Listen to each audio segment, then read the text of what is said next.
Hello, hello, hello.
Okay, let's start this. Let me adjust this.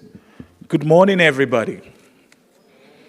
Okay, that was nice and soft. I see some people are still trying to recover from yesterday. Or should I say you're still trying to recover from the last 9 days? Yes, I see that. I believe you guys have had what we call a very exciting whirlwind adventure in this school for the last 9-10 days. I know most of you must have missed me because you haven't seen me from the last 8 days. So it's always good to start something and to end it, right? Yes. But it's good to see everybody here this morning. I hope you're all keeping well. I know the weather has been interesting since this is a summer school. And from the summer school to winter school, and it looks as if Durban has been giving us the best of winter. But I'm sure by the time you're leaving now, we'll get back to our summer in Durban as we usually have.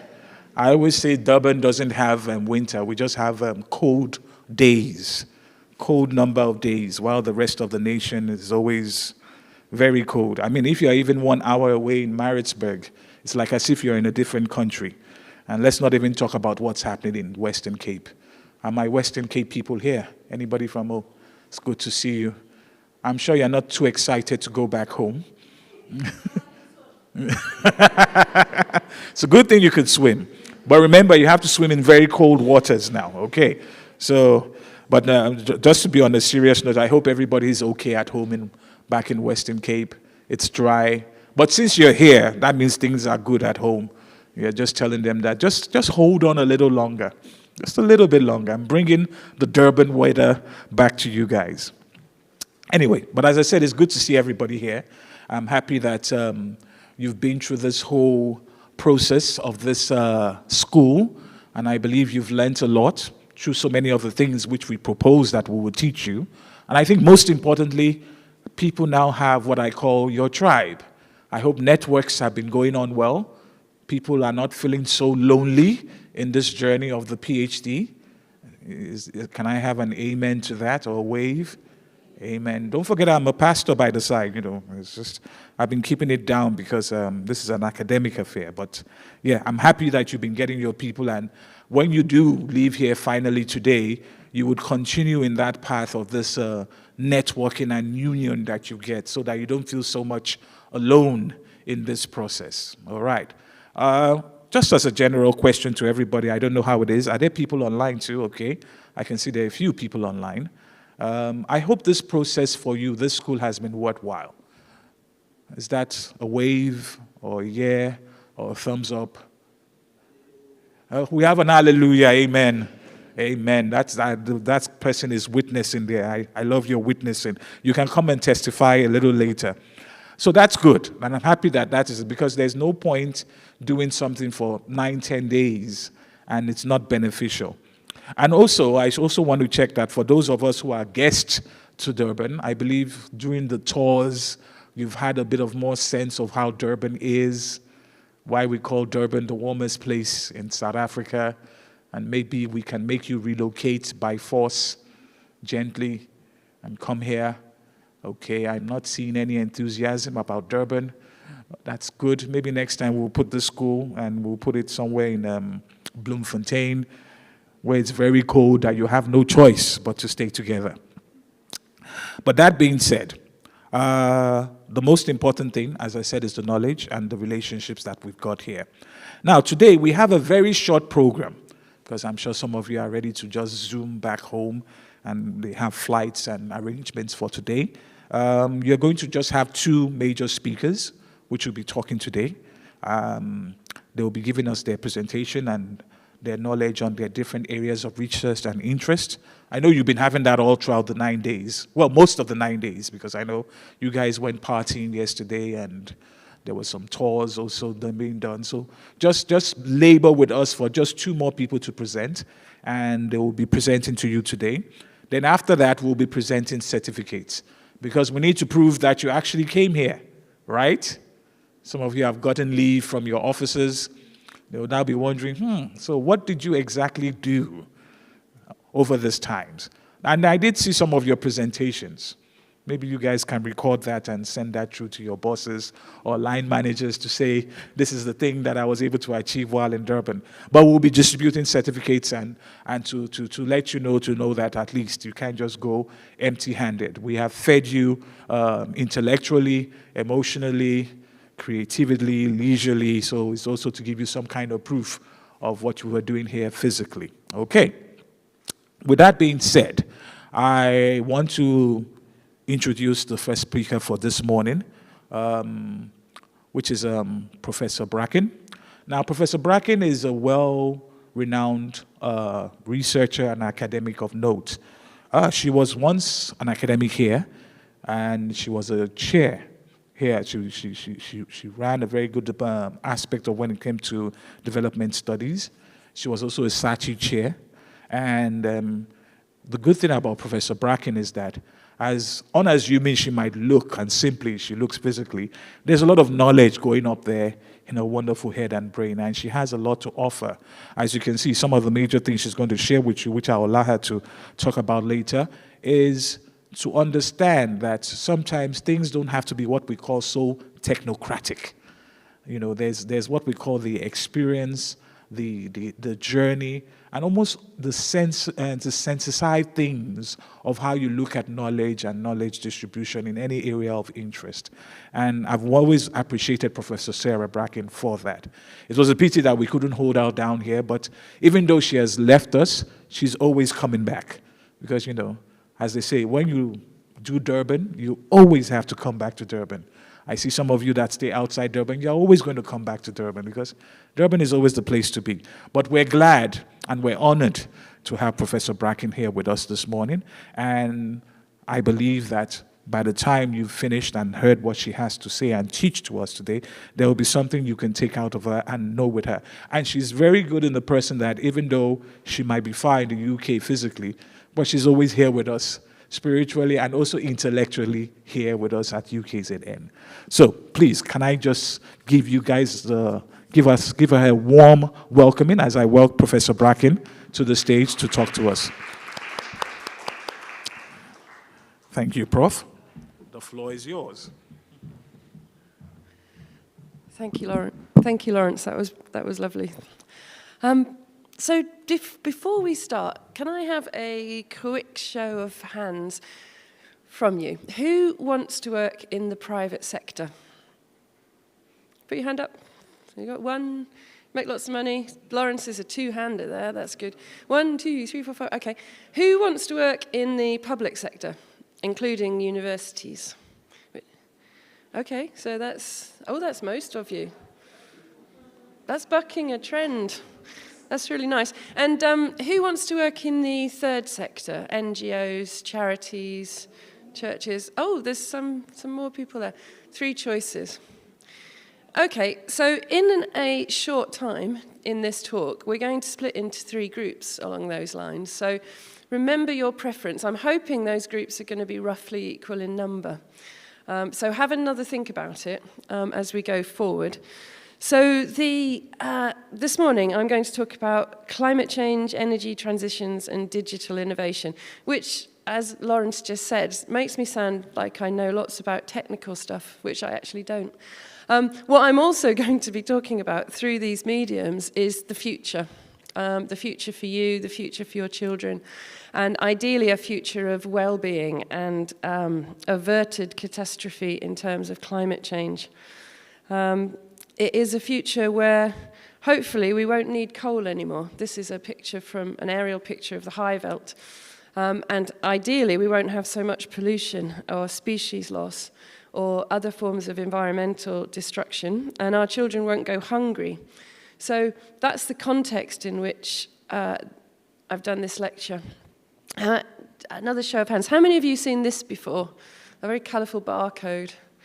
Yeah, we've got one there. This is quite popular for some people on T-shirts. This is what's called the climate stripes, and it was designed in 2018 by Ed Hawkins in Reading. Each stripe is a year, and each stripe represents the temperature, the average aggregate temperature of the globe in a particular year, all the way through to 2018. So on the right there, you can see those red ones. Those have been the recent years globally. So it's an illustration of climate change and global warming. So today we're going to do a brief section on climate change and the energy transition, trying to stop global warming. And then I'm going to talk to you about money and how to make money and how to use money to try and stop climate change. And then we're going to do this little exercise about different ways that you would do that. And then at the end, we're going to have a little bit of a simulation with myself, Seethan Biso, and Prof. Mayeni, who is here, the Shark Tank. Who's watched the Shark Tank on Netflix? Oh, good. The 2 profs hadn't. Apparently, Seethan Biso doesn't watch television very much. So I was getting worried that maybe you hadn't either. But in the UK, we call it Dragon's Den, but it's the same format. So we're going to do a bit of that, and you're going to pitch to us some ideas that you will have as we carry on. So the climate spiral, which you can see on YouTube, is another way of representing the warming of the planet. And it's quite dramatic. You see these spirals getting warmer and warmer and warmer. This graph on the right is the UK temperature last September. But this year, every single month of the last 12 months has been the warmest month on record globally. Now, I could give you a whole lecture about, record-busting climate data, but I'm not going to. I'm just going to leave that as the context in which this lecture is happening. You'll have all been seeing the news over the last 2 days and watching bedraggled, damp people, houses washed away, floods, heat. You've got heat, you've got floods, you've got wind, you've got extreme weather happening all over the globe, but differently in different places. So some places that were once very cold are getting very hot. Some places that expect a warmer heat are suddenly getting colder, like the -9s we've seen across the the base of South Africa, which are also quite new. So we have extreme weather. To illustrate, this picture was actually 2019. This is an informal settlement in Durban, going down the river. I liked this one. This is also a few years old. During a mudslide, it was in the paper. This man here saved the baby from the mudslide. Every year, people die in Durban from mudslides, but it's actually hard to find a mortality statistic because there is a certain slight taken for grantedness about this, which is extremely tragic. There's also fires. There was a man on the television 2 nights ago, I was watching from my hotel room, who was saying, the temperature is going to be -9, but those of you in the Eastern Cape in informal settlements don't light fires because the wind is also high and we're worried about, fires.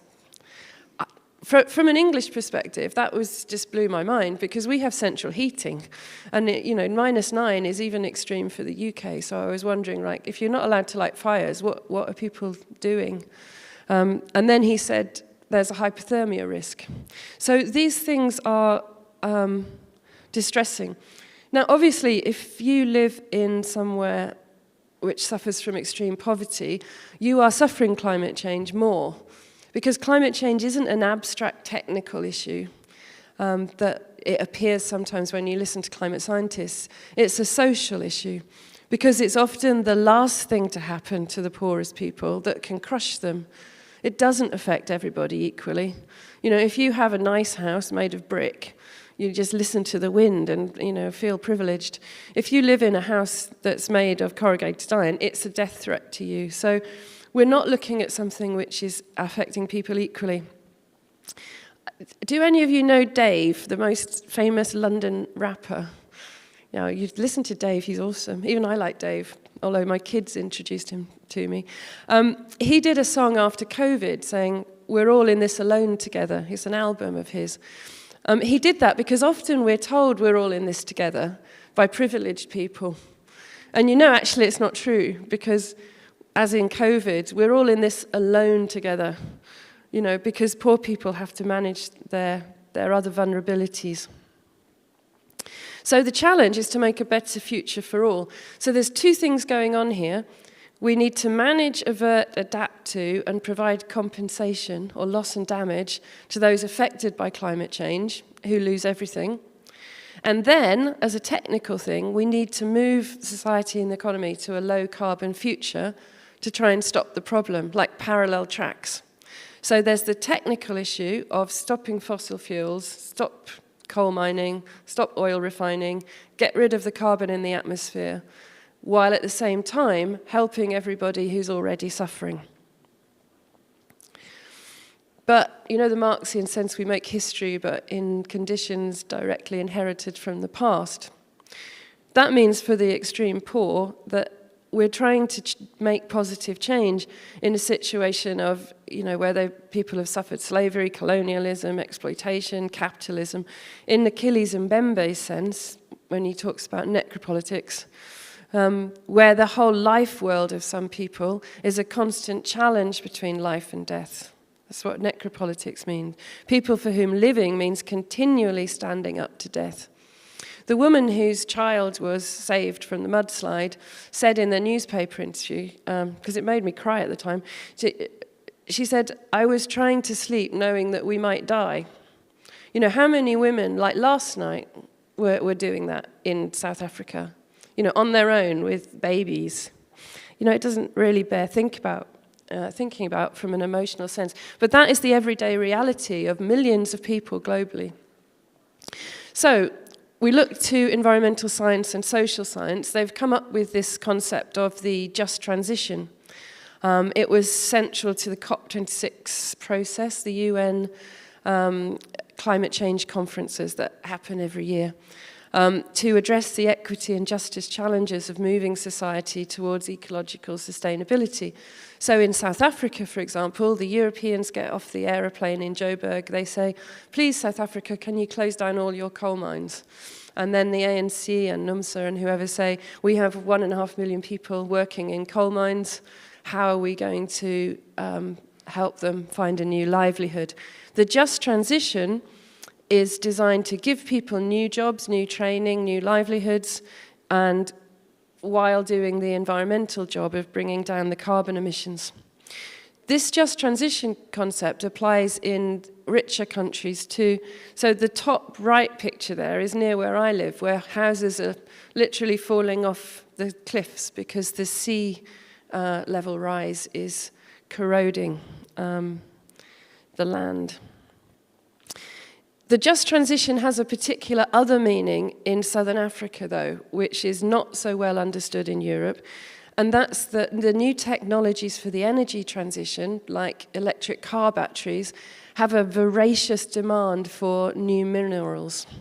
So here, we have a cobalt mine in Central Africa.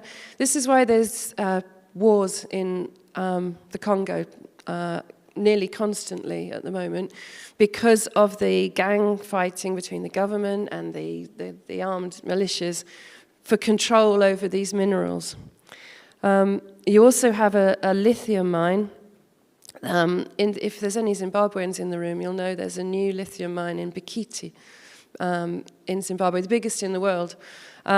Lithium mining is another really big problem because of the sulfuric acid, sodium hydroxide used to clean the lithium, which just sinks to the water table and destroys your agriculture. So Chile and Argentina, who've had lithium mines, they've lost their avocado industry already because of the water loss from lithium mining. So the question then arises of whose just transition are we talking about?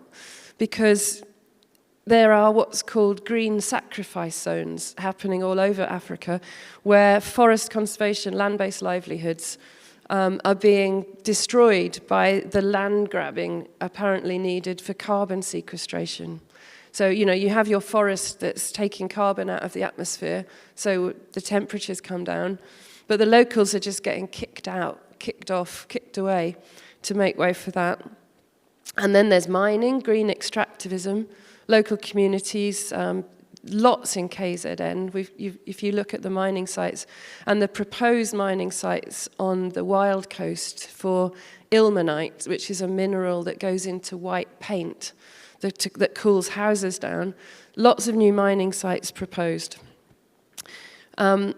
Justice is also questioned when workers in the Global South are asked to give up fossil fuel-based jobs before northern countries have done.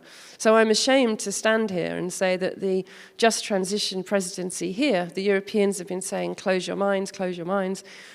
My own government, that we've just got rid of, reopened an oil field recently. And the UK is supposed to be the 6th richest country in the world. So, there's a hypocrisy to the way these demands are being made. The other injustice is more technical, but when banks are doing climate risk analysis, they say something like, look at South Africa, they've got heat that's unprecedented. There's obviously a higher climate risk in South Africa. That sends up the cost of borrowing and sends up the cost to you of servicing your national debt. So even when climate risk is put into the banking system, to try and get an accurate price for climate change, it's the poorest countries who are now paying higher premiums on their debt, which is contributing to the debt crisis. So there's lots of new sources of injustice in the so-called just transition, which makes you wonder whose climate crisis it actually is. Government programming around this centres around Green New Deals. Green New Deals are macroeconomic plans that are country-based, that are designed to take you from where you are now to a lower carbon economy. They've absorbed the SDGs, still within the parameters of debt-based growth. There are more radical alternatives, such as the plan that UNCTAD produced, or this book, Max Ag, which I suggest you read, it's very good. Because if you did have a just transition, you would need loss and damage for poor people, which is not even on the agenda yet at COP. I went to the last one in Dubai. They've set up a shell for it, but nobody's put any money in. the restitution of people that have lost their farms because the rains no longer come anymore. There are probably already 800 million climate refugees, like people who have lost everything because of climate change, but for whom there has been no compensation so far. So we have a big job to do. Now, often this job is done using money. I mean, this is the neoliberal way of doing things. Climate finance is the money that is dedicated to try and fund the energy transition. So climate finance can be generated in the public or the private sector, and it has this job of assisting society in managing the process of climate change. It grew in traditional development finance in the public sector and is now a subcategory of that. And then you can also have money that's purely in the private sector called green bonds or green equity. Did any of you see the green bond that was issued by Johannesburg, the municipality, Gauteng, to fund electric buses? No, you probably wouldn't unless you read the dedicated finance plagiars. But South Africa was actually one of the first countries to issue a green bond back in 2012. But most climate change projects have both public money and private sector money mixed together. So a government will de-risk a movement to electric buses or de-risk cladding buildings in a cold country to preserve heat, or aircon, putting in systems in hot countries to keep the elderly alive in heat waves. So money is used to buy stuff, change the built environment, change the transport system, change the energy system, change the food system. I mean, you're getting the idea that this is a lot of change, I think. And this is what we're doing with finance. So roughly speaking, I can send you the slides afterwards, so don't worry if I'm going a little bit quick. I'm trying to give a general idea. You have the first ecological finance began in the 1980s, when Brazil was given money to not chop down its forest in exchange for its debt being written down. This was the first environmental finance that was created. And then we go through this timeline. So the late 90s, we had REDD+, the forest conservation schemes. 90s to 2000s was the Kyoto Protocol, Clean Development Mechanism. Are any of you old enough to remember when South Africa was a member of the Clean Development Mechanism? No? It doesn't matter. It doesn't matter. It paid for methane capture in landfills and, you know, a few wind farms on the Western Cape. Municipal green bonds are green debt instruments issued by municipalities.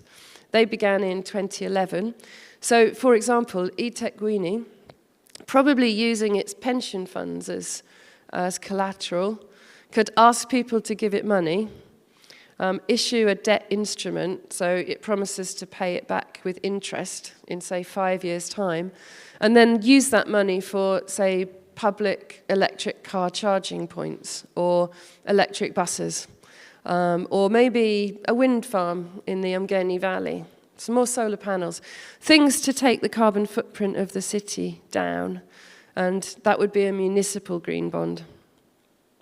And then climate insurance was invented in 2014, so that's only 10 years old, which is a product that's bought by people as an insurance product to protect them from climate change.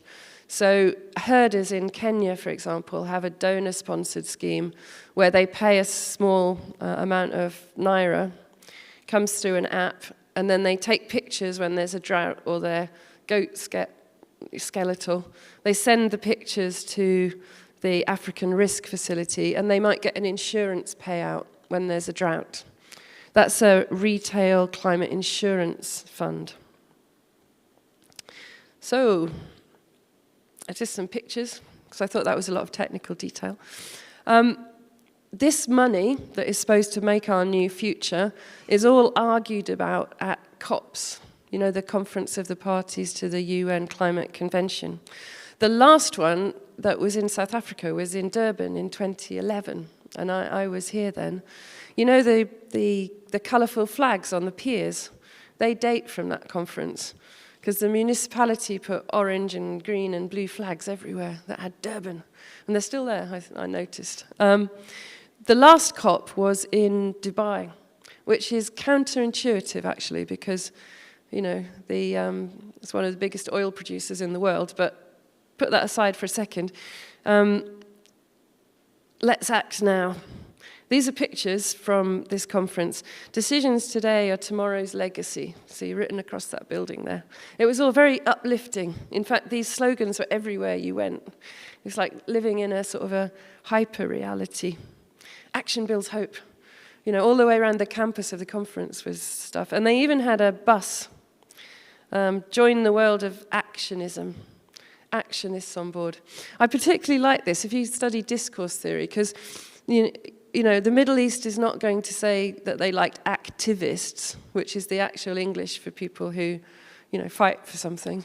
That's, you know, but actionists is okay because that's a safer form of protest, I think. So you can be an actionist, but not an activist.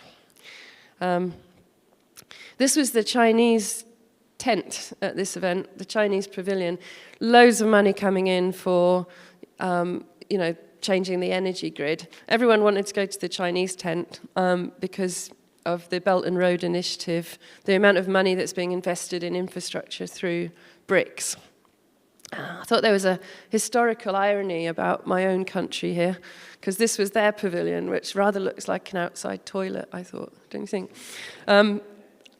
Very small by comparison, which shows you the geopolitics that we're currently living in. Some sponsors there. So, an example of a green bond, which is a purely private sector instrument to pay for climate change, would be this, F2SG. It's a special purpose vehicle. It's a pooled equity fund. Now, a pooled equity fund is where investors pool together their money in one account. They leave it there for 5 years to be managed by a fund manager, normally in Mauritius, to avoid tax. And then you all come back in 5 years' time and you get your original money plus 10% interest or 15% interest. That's a pooled equity fund. African infrastructure is mostly funded using pooled equity funds in Mauritius. So if you happen to be a high net worth individual, this is what you do with your money. You take your millions, billions, you put it in special purpose vehicles, you sit around at home watching TV, because you're not getting your income from actually working. You're getting it from owning wealth. And then you come back and your money is magically grown. Like a savings account, but for people with a lot of money. So this is a commercial business model focusing on investments in energy, transport, solar, community solar, charging, battery storage, electric vehicles, which are taxis, car leasing and pooling. And it operates in Durban, Cato Manor, Berea and Inc. It's capitalized to the tune of 400 million. So it's a lot of money. And you can ask this fund for money to do your business, your project. So if there's any entrepreneurs in the room who are also maybe taxi fleet owners who want to change their fleet to electric, you could get money to do that from these people. Okay, I'll time tag this for the live stream because I want to go back to this again in a minute. So what does an energy transition look like? What are the options for Africa and rural Africa? These are pictures from the internet. Rwanda adopts mini-grid technology. In fact, there are so many, they're everywhere. This is Tanzania, this is a mini-grid project. Mini-grids are for places which have maybe never had electricity. 90% of people alive who've never had an electric grid connection now live in sub-Saharan Africa. So you're in a remote rural area or you're quite poor, you've never been hooked up, legally or otherwise. A mini-grid is the answer because you have some solar panels and you share them with just your village or just 10 houses or maybe a school, a community centre and a few households. You can even house them in containers. You know, there's lots of them all over the back of port. They're stacked up. You can take a container, you put your batteries in the container, you put your solar panels on the top, and then you have an energy asset. If you're a small business or an entrepreneur, you can then charge people to charge their mobile phones in your container ship thing. If you were in Umlazi or KwaMashu, this would be a great sort of spaza shop extension. You know, as soon as you've got your solar panel, as soon as Eskom have dumped the electricity, anyone who wants to watch TV or charge their phone will be coming to your business to use your electricity. This one's the simple one. Now, there's money in this now. There's a lot of funds across Africa that are funding mini-grids. In fact, 11 billion fund was just announced recently for mini-grids.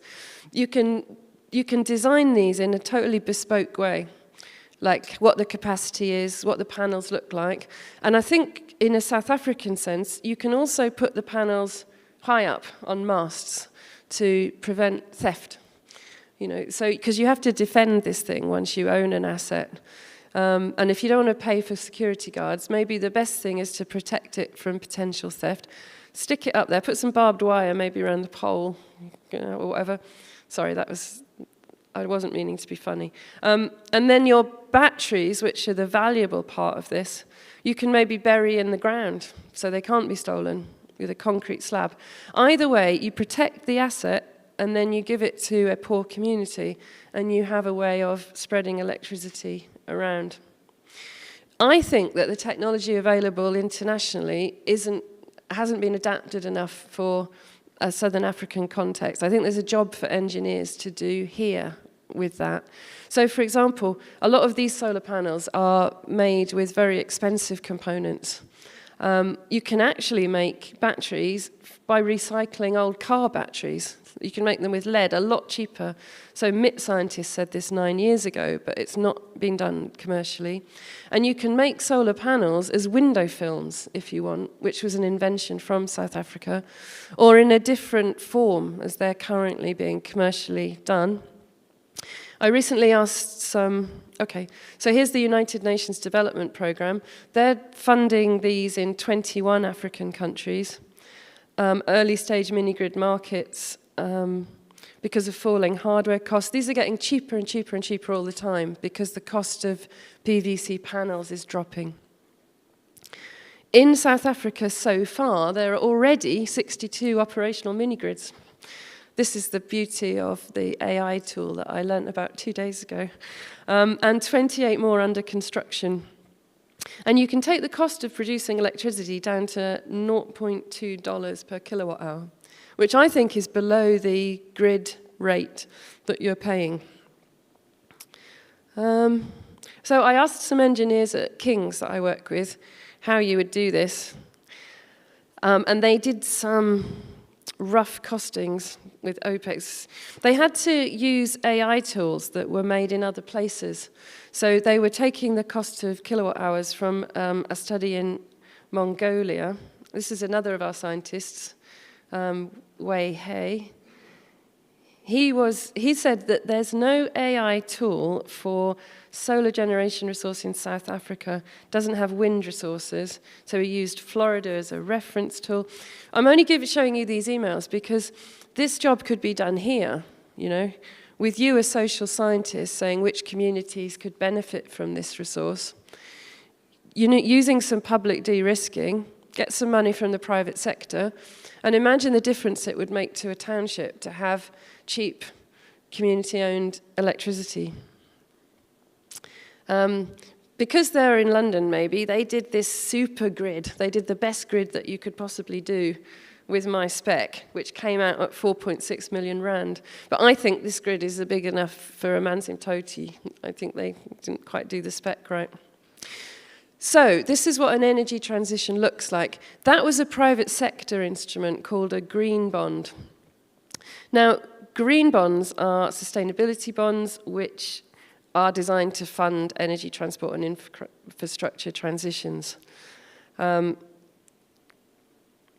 What's green about them is that the proceeds of this grouped pooled fund is designed to go on green projects. That's what's called in the language a use of proceeds bond. So it's defined as green because of what you're going to use the money for. But it's also self-labeled, and this is a problem globally because there's no international standard for these things. So as investors, we could self-label it. So we all meet in Mauritius, which would be nice. We all put our money together for our green bond, and we say it's green because, well, we say it's green. No one else is going to check. So there is a lot of room for corruption in the market because we could spend it on a coal mine, and that would be fine. No one could take us to court for doing that at the moment. But there are voluntary green bond principles in place that people are trying to follow, the good people, where you monitor your use of proceeds, you do project evaluation, you manage the proceeds, and you report back on how green you've been. So these are growing globally. If you look at the bar chart on the top right, this is up to 2021, you can see that the market is growing quite dramatically, actually. This year, it tipped over 1 trillion US globally for the first time. It hit that ceiling of 1 trillion. For those of you that aren't so good with big numbers, if you add 3 noughts to a million, it makes a billion, and then you add another one, it makes a trillion. So you've now got 12 noughts, like along there. Sounds like a lot of money. Actually, it's not, because the world economy is worth over 200 trillion. So even though that graph is going up, green bonds are still less than 4% of assets under management, which is, you can say in a different way, 96% of everything on stock exchanges globally, where our money is still dirty and brown. 20% of the whole global economy is still based on fossil fuels. 20%. So this challenge is still mostly ahead of us. Green bonds, if you look at the graph below that, this year the UK happened to just do its green bond the year this diagram was created because of Glasgow. You know, when the COP comes to your country, you make an effort type thing. So they did a green gilt, and that's why they're the blue segment there. Not done one that size since, so yeah. And London is the green capital of the world at the moment because the green sector on the London Stock Exchange is big. So green issue is still small relatively, but it is more than USD 3 trillion in total since inception. But this is debt-based, remember. So for countries in the global south, you're being asked to take on more debt for the energy transition to add to the debt that already exists. So the criticisms are it's insufficient, it's inefficient, it's not going fast enough, it's not going quick enough, it's not technologically informed. A lot of it is greenwashing. So, you know, there have been issues where Toyota has issued a green bond, which got financed to fund leasing of its cars. And people said, well, that's a bit weird. You know, why is that a green bond? So there are some greenwashing exercises. And the science is sometimes very thin. So you'll see green bonds being issued that say, we're saving 3 trillion tons of carbon emissions by doing this. But when you look in the small print, it's like someone made that number up, because carbon accounting is actually really hard to do. You know, even from a standing forest, to find out how many tons of carbon are being sequestrated is like a PhD. So some of these carbon numbers are back of the envelope numbers. And at the moment, because of the Ukraine war and the energy supply constraints, people aren't getting their money back at a better rate for investing in green bonds relative to owning an oil field. So there's a problem with it taking off when it doesn't match. You know, if you're going to be good, you should get money for doing it, really, shouldn't you, in a properly functioning market. At the moment, it's the other way around. If you don't care about climate change, you'll make more money investing in dirty assets. So that's a real problem for the regulation of this market. There's no litigable definition of green. This is from the small print of the UK green bond. And it's basically saying to investors that we can spend it on what we want because there's no definition. Now, that's the first type of product, the green bond, that's going to be used to change our future. The next one is climate risk insurance in the insurance market. So I don't know whether any of you have got home insurance or insurance for anything. Does anyone have insurance? Yeah, that's good.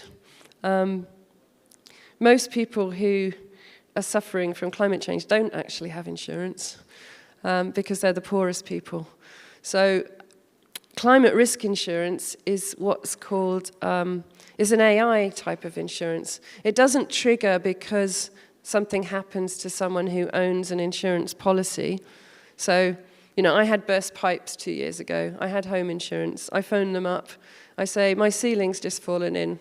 I got burst pipes. This just happens in cold countries, and your pipes freeze. And they say, oh, Professor, don't worry about it.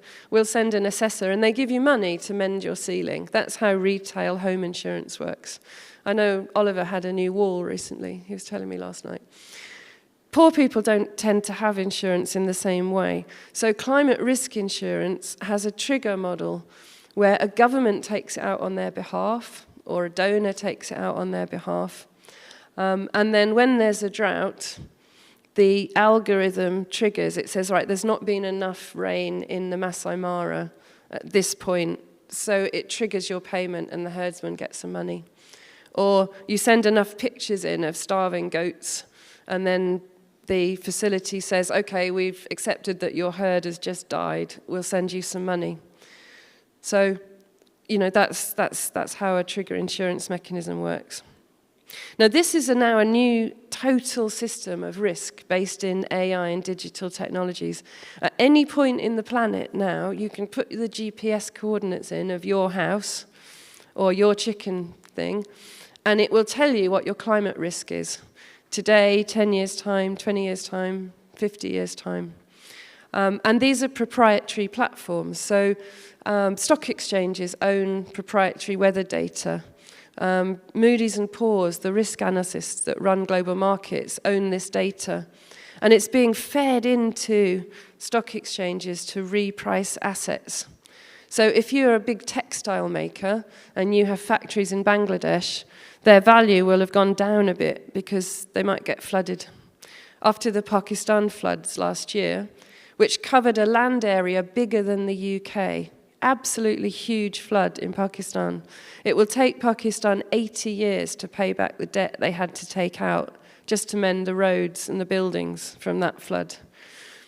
The price of doing a textile industry now in Pakistan and also next door in Bangladesh has gone through the roof. They won't get investment in clothes textile industry again, probably, because of that. This is how climate risk works. So it increases inequalities between people.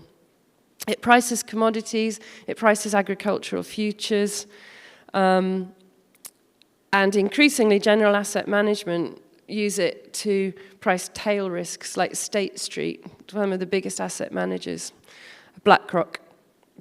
So climate risk is being priced in. So the private sector here, Climate Alpha, is an AI-powered analytics platform in America, and it generates forecasts through to 2040. The guy, Parag Kama, has got a patent out for his platform because it's used by rich Americans when they're buying houses now. So they'll, you know, on Netflix again, you know, buying, I don't know, California, or you know where those estate agents prance about in nice clothes selling houses that are always empty. Yeah, if you're that rich and you're going to buy one of those houses, you would contact this organization and they would tell you whether to buy the house based on what's going to happen to it with climate risk.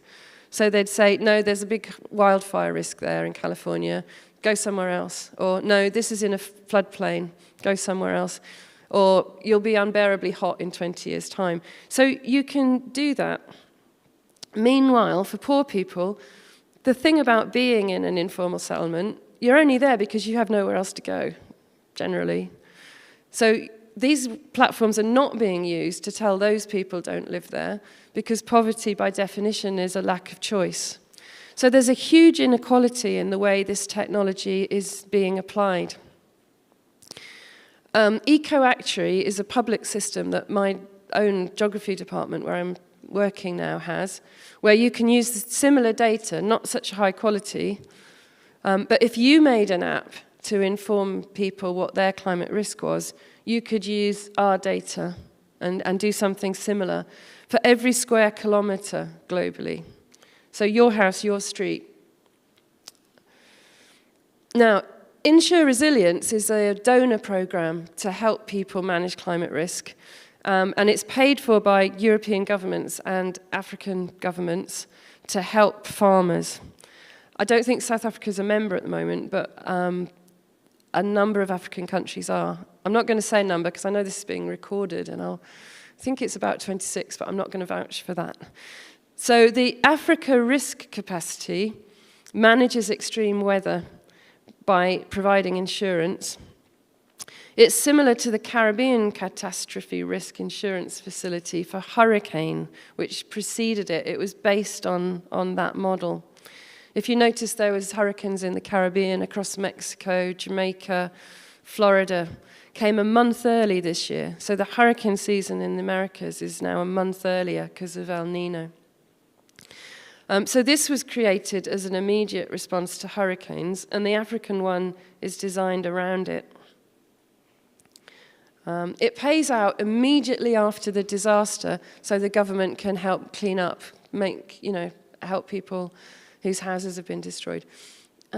What time is it? I'm trying to work out. Anyone? 3 minutes to 11. What time did I start? I mean,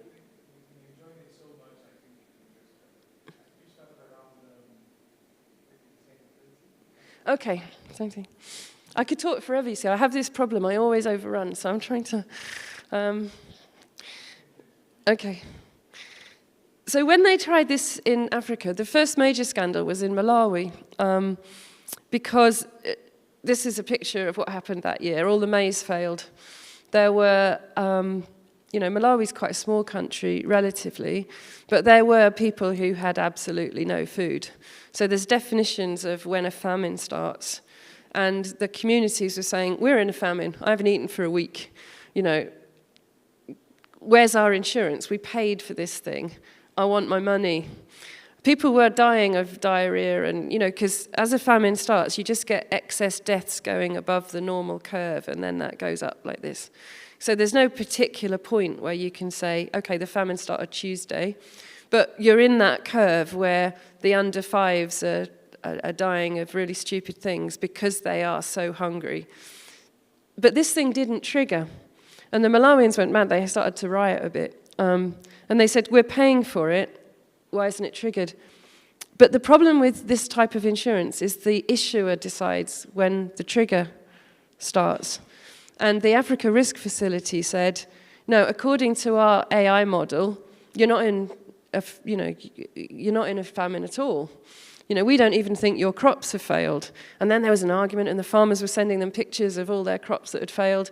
And the insurance thing was saying, no, that shouldn't have happened. We've done the weather modeling. These are fake pictures. And there was an almighty argument. Because the XCF, the Climate Risk Facility, is designed to be objective and data-driven, using a baseline of 30-year climatology data. This is from the insurer's side. And they talked about science and parametrics. Don't worry about reading it. It's garbage. It's just like science talk. In fact, I think I'm going to screw it up in a minute. They did all the science talk. There you go. The problem with the politics of this is the science talk tends to win out. In the case of Malawi, we'll go back to that in a minute, they withdrew from the facility. They said, we're not paying for this rubbish. You don't pay, we're leaving. And they did. Because African taxpayers are the people that are paying for the insurance, through the government. So if it doesn't pay out when you have a crisis, rubbish product. What had happened with this, there was a report. Don't worry about the text, that's a terrible slide. They'd put the wrong type of maize crop into their models. That was the problem. And the agricultural scientists at the University of Malawi told them this, but no one listened to them because, hey, you know, who listens to African environmental scientists who know what they're talking about? Sorry, that was sarcastic. So they'd put in a white maize meal or a yellow maize meal, but it was actually a white maize meal. They'd put drought resistant when it wasn't. And you can read the report about it. So there were problems with the model assumption on the type of maize. So this illustrates these bigger problems with this type of insurance. If you have micro-insurance that individual herders and farmers have, it can indebt them further as well. But this is a model that is being spread out across the world at the moment, this type of climate risk microinsurance. In India, they're now giving it out to about 60 to 300 million people are in a new pool designed for Indian agriculture. Okay, now the question is, would this help these people? Would a climate risk insurance help households suffering from annual climate risk? And the answer there is probably no. Because this Earth observation and complex modelling, it's hard to assist the vulnerable with it because it's financialized. You're paying for knowledge that should be in the public domain. It's packaged in an asset. It's sold back to you. And then the derivative income stream is captured from disaster response providers. They're capturing your money and not necessarily helping, mostly because insurance doesn't work when you know it's going to happen. The price just goes through the roof. Like insurance, the idea is you've got, like, say, 100 people in a room, only 2 of them are going to have a house fire, so you use everybody's money to pay out for the 2. But if you have 100 households in a room and 98 of them are going to have their house washed away every other year, who's going to pay? You've got no money because it's a probabilistic event. It's going to happen. And that insurance model just breaks down then. So insurance cannot cover slow onset crises that are predictable. This is an IMF paper saying that. When the outcome is slow and certain rather than quick and random, no willing buyers can be found. Risk becomes a certainty to be brutally borne by territories and populations who must engage in transformational adaptation or cease to exist. In IMF, this isn't the IMF one actually, this is Christopher's. Let's go back. This is the IMF one. Expected damages caused by unmitigated climate change will be high and the probability of catastrophic tail risk events is non-negligible. Right, that's finance IMF speak for forget it. You know, a tail risk is when your house is going to be flooded. Tail risk events non-negligible, that means it's not a tail risk anymore, like something that's going to happen in the future. It's going to happen soon. So forget insurance. Now, where's Sia? Is he here? He's got a picture. Can you spot Sia in this picture? Yeah, you see the dude with the white arms and the jacket there, like, he used to work for me. This was Sia when he was a research assistant with a group of climate change adaptation workers in KwaZulu-Natal in 2016. Because the Saatchi Chair, we looked at climate change adaptation projects that were funded by eTechweenie, all 108 of them at that point to date, to see whether they were working. And I've put this in because the final third model that I'm going to briefly talk about is public money, like a grant, a welfare grant, climate change adaptation grant, which is where your municipality, these were workers that were in the public works program who'd been reassigned into co-ops to be climate change adaptation workers. And what they did was they cleared the streams of rubbish, they got rid of alien weeds, they basically changed the infrastructure around KwaZulu so that when there was a rain event, it didn't get inundated. The water was able to run away effectively. The problem with a lot of floods is the drains are just not working. I mean, this is, I think, what's happening a bit in the Western Cape, because the municipality doesn't clear the rubbish. The rubbish gets stuck in the drains. the rain comes and the stormwater drains just can't work anymore. So this is what these people were doing. They were doing that. This is quite old now, but I thought I'd just show you it was real. This was an investigation into the poverty reduction co-benefits of climate change-related projects in eTechweenie, which was funded by Saatchi and the European Union. And some of the people who are now doing PhDs began with this. So the third model is to use public finance to do your climate change adaptation and your energy transition. There's an almighty row about public money for climate finance going on at the moment, which has been going on at least since Paris COP, which is the rich countries are refusing to pay. So even though the Paris Agreement says that the money should be coughed up because of differentiated and historical responsibility, Annex 2 countries, the rich countries, are supposed to pay the poorer countries money to do climate change adaptation. Because 400 years of slavery, colonialism, industrial capitalism, they are actually responsible collectively for most of the carbon up there.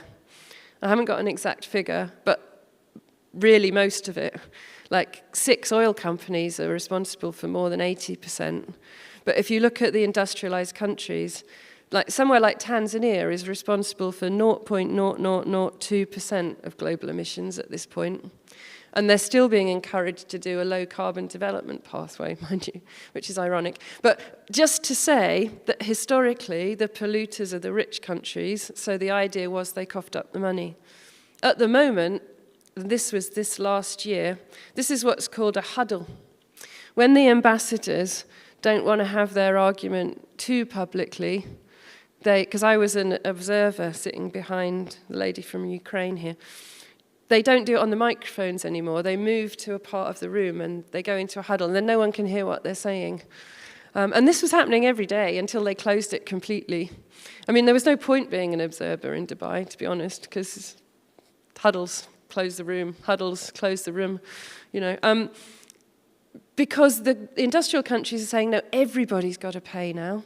So they want in the text the words, climate finance raised from all sources. The group of African countries and the group of 77 want the words that were in the Paris Agreement, money raised from historical polluters. And this stymied all of the things. Everything finished with text, square brackets that said text to be applied next year.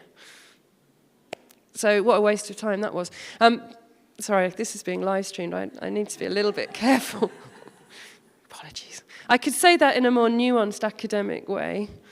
Never mind. So this is the problem. There really isn't enough money in the system. In fact, there's only 60 billion globally. That is like a crumb compared to the global economy. If you think about the amount of noughts in a trillion versus a billion versus a million, there is no footprint of donor-funded climate change adaptation going on, which is why the rate of suffering is so great. And here's a model of that.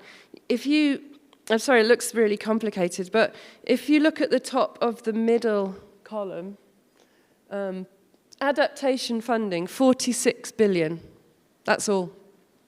Total funding is 632 billion from public sources, but most of this is actually in the private sector, going to the private sector, not affecting people directly, and most of it is debt. It's just loans. It's not money that you don't have to pay back. So, it's counterintuitive actually to say that you have 632 billion when all of these people are actually going to give it you back next, in 5 years' time anyway. So the amount of grants, which is the top column there, is only 36 billion globally. That's the free money. That's all. So there's a financing gap to keep below 2 degrees of warming. This is near where I live again. This is the houses falling off the cliff. So you would need, according to the UNDP, 1.6 trillion a year being spent on the energy transition. At the moment, we only have 608 billion globally. And of that, most of it is not being spent in Africa. So the financing gap, less than 10% is on adaptation, Mitigation is where you give it to the private sector to build a new chimney to take sulfur out of the environment, or to build a new railway from a coal mine rather than take it in a fleet of lorries. That reduces carbon, so they can get money for that, even though the coal mine stays open. So there are lots of problems with mitigation. But this is adaptation funding. Less than 10% is grants. The regional spread is uneven. And even in the way this is counted, they're counting loans which are at commercial rates as aid. I mean, this has been going on for years. I began my career disaggregating development finance to look for all the scams in there.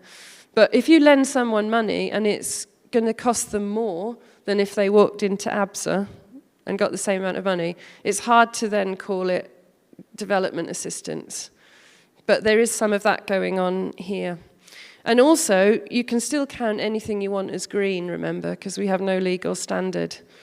So the headline numbers are low, but even those headline numbers are also questionable. Now, we get to the bit where I'm going to stop talking for a little while. Now, if you remember, back at the time tag, I introduced you to F2SG, the green bond in Durban. No one picked up on this. This is fictitious. So for those not watching in real time, I'm hoping that this, if you're watching the video and you get bored, there's some people who think this is real out in the world now, maybe, who are watching this on YouTube. I'm really sorry. I made it up. Okay. Now, the reason I made it up is because it's an archetype. And I want the group of you who want to work in the private sector to go and design this thing now. These are all suggestions. I made up the logo using the AI tool that our colleague taught us the other day. I was really proud of myself. I've never used an AI tool before. I'm just putting that out there. You can make up another logo. I don't mind. This one looks like a little bit like a South Asian restaurant rather than a green bond. I didn't do a good job. So design this fund for me. Tell me who your investors are, who you would pitch to, how you're going to get the money, what you're going to spend it on, and what your business model is. Remember, you need a 10% interest that you're going to have to pay back to your investors at the end of 5 years. How are you going to raise that money? Who are your clients going to be? Because you're managing this fund of everybody's money put together, but you now need to go and make money from other people. So are you going to fund electric taxis? Are you going to fund mobile phone charging points? Are you going to fund solar panels? And how are you going to get your clients, the people in the village, to pay for that electricity? Remember, you have to protect your asset. You might have to pay some money to security guards so it doesn't get stolen or vandalized.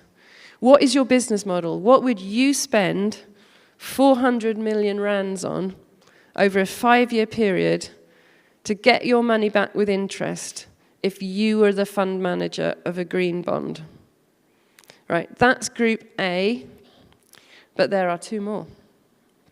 I also made up another fake fund called Gen Z Cares for Me, because you're Gen Z, most of you, I think. This is a new insurance product. Okay, so this is climate insurance. This one's worth 100 million rand. Bahati, your moment is now. Dr. Amisi, it's now. Yeah, no, sorry, I had a plan with Dr. Amisi. He's now going to email you these 3 slides. Okay, done already, yay. See, planning. So that you have this data in front of you on your smartphones, because we can't have all 3 on the screen at the same time. The group who wants to work in the charitable sector, the NGO sector, you're going to now be a company who sells insurance to people. But you can do that as an NGO, because you can also make it very social. You can make it like a grocery club. You know how women are always really good at buying wholesale and then taking out some of the retail cost of food? They do it all over Zimbabwe. If you have a mutual fund for insurance, you can all put your money in together and you can have retail customers. You can have an app on their phones all the way across KwaMashu. You can sell them insurance, but also maybe your business model could be water harvesting data, behavioral change support, how to manage your goat. Have you seen those AI tools where you send a picture of a failing houseplant and someone tells you what you need to do to keep it alive? Yeah, or you have veterinary ones, equivalent of those, where you send a picture of a sick cow and a vet responds telling you what you need to do to keep it alive. You can add all of those things into your insurance product so that there's a value add for the people taking it out. So for those of you that want to work in the NGO third sector, I want you to do this. You can change the logo, it's really rubbish. Change the name, that's also probably rubbish. But basically use this spec. And think about your partners, agricultural extension, traditional authorities, maybe this donor, Insure Resilience, African Risk Facility, commercial insurers, maybe. So what's your business model? How are you going to spend this money? And how are you going to get paid back? And then the last one, this is for people who want to work in the public sector. This company, it's still a fund, it's still a group of money. This one's called Adapt to Thrive. I was going to call it Adapt to Survive, but I thought that was too brutal.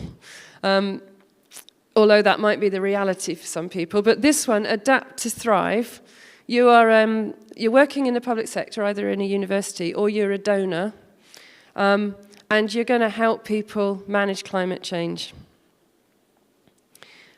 You don't have as much money, obviously. You have £10 million to spend. And you can partner with the public works, rather like the project that Sia was the main researcher on, social welfare, or churches and trade unions. The churches do a lot of work with poorer people. Maybe you can go to a church, get them to be part of your fund. And then, we're going to do this for 20 minutes in the 3 groups. You're going to come back and pitch, okay? So you're going to tell us about your business model in a Dragon's Den, Shark Tank type way, all right? So we need presenters, entrepreneurial presenters, and we're going to, so the objective, build a just energy transition and/or climate change management tool based on this amount of money. And you're going to present to Dragon's Tank KZN. Right, and we've got 3 really scary people on this. So we have, that's a very scary photo there. Now, Season Buso, for the purposes of this simulation, is going to be the premier. We knew he had aspirations, but we're going to manifest it here today. He's going to be the premier of KZN. I couldn't find a picture of me looking really quite that grumpy, but there we go. I am going to be the head of the European Development Directorate, so I have a lot of public money. And our dear Prof. Oliver over here, he's always wanted to be a banker, apparently, so he is going to be the regional asset manager of ABSA. So he's bringing the private sector dough to the party. So you're going to pitch to us 3 your business idea, and we will tell you what we think of it. Now, this is not just a random simulation exercise, because there is actually a National Climate Response Fund going to be launched next week. So, maybe this is the day 1 of an actual plan that could actually get funding from the President's Climate Change Commission. You never know. So let's take it a little bit seriously. It's not just a role play exercise. This is how it works out there. I know in universities you shouldn't say real world because we're part of the real world, but if you had a spin-off and you were going to do this, this is how you'd start. So Group A, the green bond, who's going to be in Group A? Who wants to be the private sector? This is where all the money is, private sector, green bonds.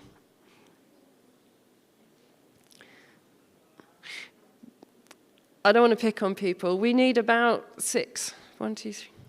Going with Sia, yeah. Do you want to go to the courtyard? You got 20 minutes. Okay, so 1, 2, 3, 4, 5. Yep. Off you go. Bye-bye. See you later. Grab a sandwich.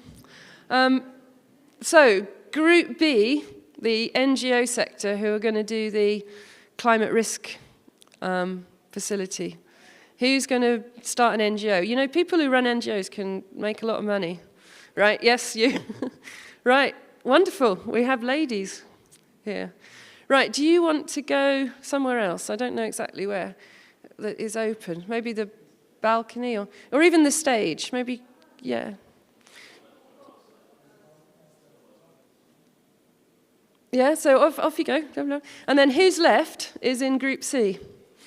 And you are the public sector workers who are solving poverty and climate change, the heroes of the age, the people I spent years trying to educate.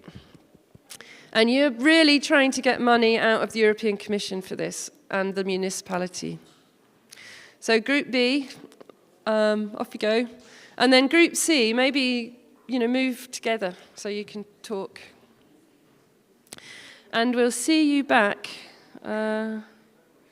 very soon. What's 20 minutes from now, Oliver?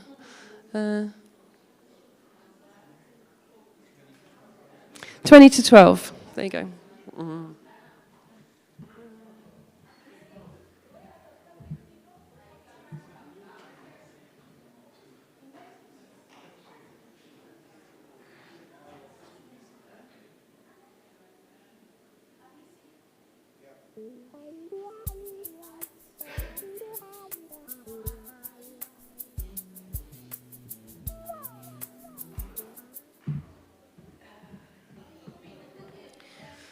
Can someone who's left in the room send the slides to some of the online people? And also maybe open up a WhatsApp FaceTime with them so they can join in. Thanks.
Okay, Oliver, are you going to come up?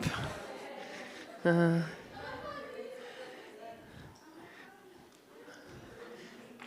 just fetching chairs for us.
Okay, are we all back? Or most of us? That's good. Okay, so our...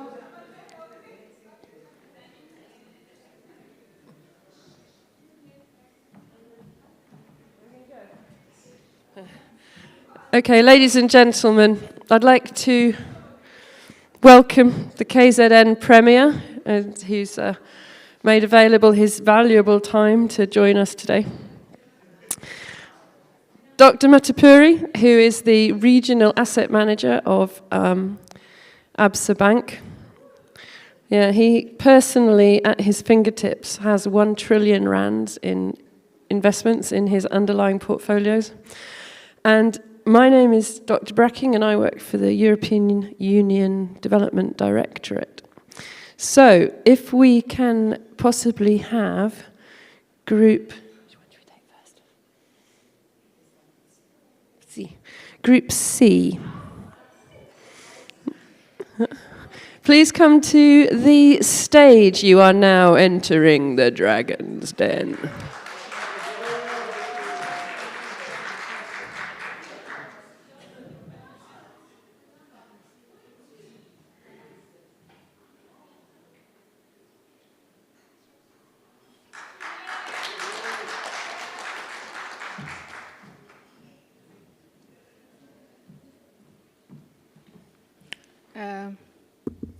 Good morning.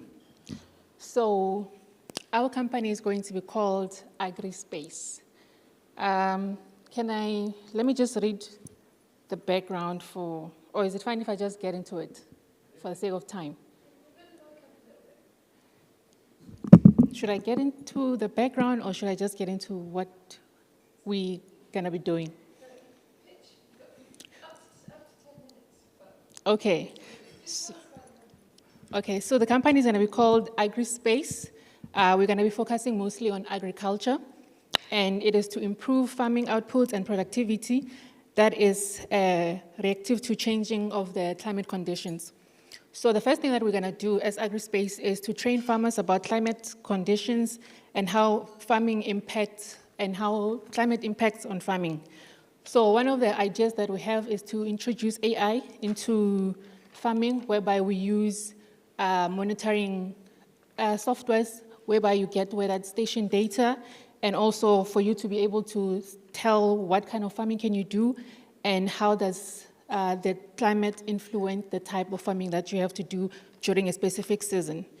And also, part of what we're going to be introducing is an irrigation system, and then we're going to use students and university institutions for capacity building, whereby we work with students to introduce the research and also help farmers into understanding how to use the softwares that we're going to introduce. Also, to monetize on this idea, we're going to introduce a subscription type of software whereby you pay a particular fee depending on the size and the type of agriculture that you will be doing or the type of farming also. And yes, we're also going to be working with landowners to rent from them, and we're also going to be using or working with churches and communities and NGOs for donations, either through monetary funding or land for the use of agriculture. Thank you.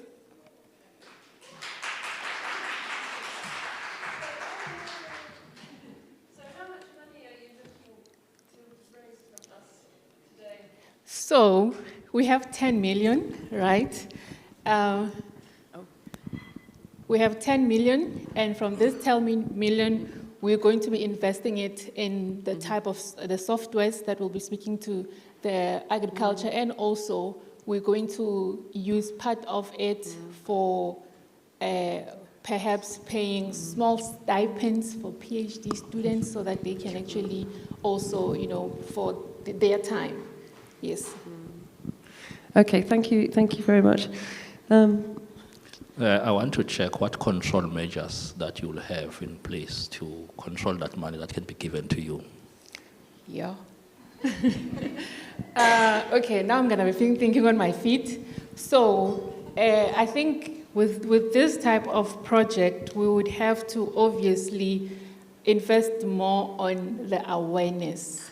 I think having people become more aware as to how to use this type of softwares, we would be able to actually not end up using funds for a purpose that will not be well fulfilled.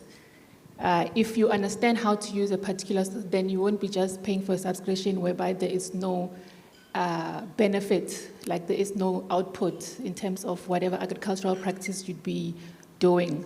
So, yes, I think we'd be investing more on understanding how to use this type of AI for the purpose of agriculture. Okay, my question would be, because as a banker, I'll be using people's money, so there could be some attendant risks. Tell us any risks that you foresee, if you were to undertake this project. Okay, so I think it might feed back into what I have previously said, which is whereby you have a software, but it is not well utilized due to lack of understanding as to how it would actually benefit you as the user. So a risk would be to perhaps not fully put in the right information for someone like a farmer who is not as well educated or someone from a university space to understand it and be able to understand the information that comes out of that. So for instance, to minimize the risks of not being able to understand, instead of using a lot of wording in your output on the AI, you actually use figures. You use graphs to mitigate on the risk of ending up investing in something that might not be well utilized by the user. Okay, thank you.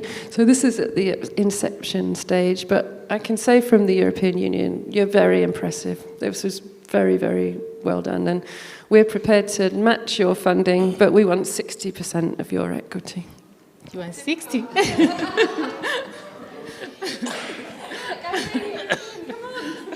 I could have asked for 100, no. Can I negotiate? Yeah, go to the wall, no, negotiate. Sorry? Yes, yeah, you can. Okay, I can negotiate for like 40. 50, you have a deal. 55? No, you're going the wrong way. Okay, We'll thank you very we'll much. Thank you. Thanks as well. That's what they do at the end. Okay, so can we have group B?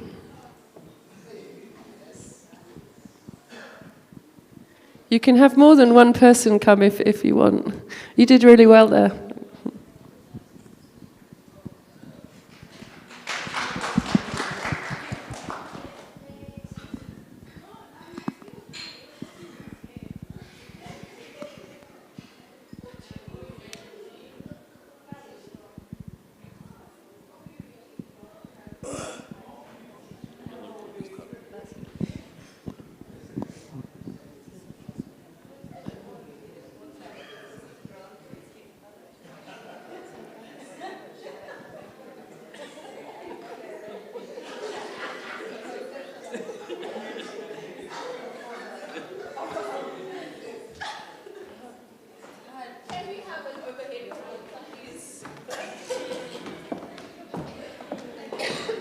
Can we connect, please? Yes, we connected. We only have two sides. That's okay. No, it's fine. Connect. Yeah, you can. Yeah, you can plug it. Can they plug this in? Yeah. Oh, thank you. Can you hold this for me, please? Just stick that inside. Thank you.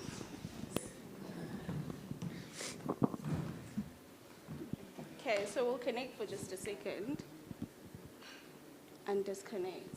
Only because we want to show you how beautiful. Okay, I hope you can all see me. We just want to show you our beautiful logo, so we're going to connect for just a split second. Again, this is us. We are AgriGuard Foundation.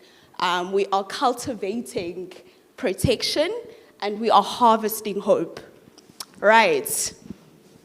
And what we have decided to do is we are not going to introduce a new app because for a number of reasons, because we feel there are a lot of existing apps right now. So we want to rather see what is one of the most common apps that everyone uses and has easy accessibility to. So we've used what you'd call simple WhatsApp, and we said that we are going to create a WhatsApp channel. So this is just, we would have created a prototype, but you didn't give us enough time. So what we've done here is just giving you an example of how we might work WhatsApp. So we're going to create, obviously up there will be Agrigard, the command center, which will be run by unemployed graduates within the locality. So we're based in Jozini, in Richmond, so there the command center will be run by unemployed graduates. And then again, within the channel, we're going to have, you're able to do this on WhatsApp already, so you're able to have those different communities within that one channel. So we can have Jozini, we have Mkhanyakude, we'll have Richmond, so those are all our districts, and then they can interact with each other. So they are a community. So we want to create a platform of shared learning where, again, we can also easily post educational material within it, maybe even easy quizzes to find out what they already know around the activities that they're doing, agricultural activities, so that we can establish gaps. And then we can also post educational material where if they interact with it, we're able to give points to those certain cooperatives, if they're existing, or households, where they can win seeds. Also, we want to partner with private sector, other insurances around agriculture, but also the surrounding, maybe even SPA, to say that if you get a certain number of points, then you can win a Jojo tank, for example. So that's, in essence, how we will be doing it. But I will also hand over to my team quickly.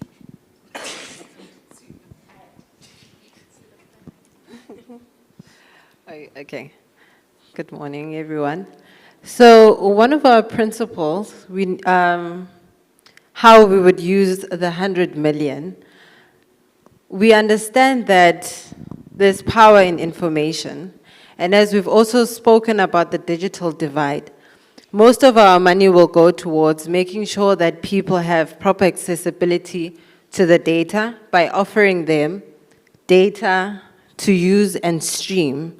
And that's usually most of the barriers for most people.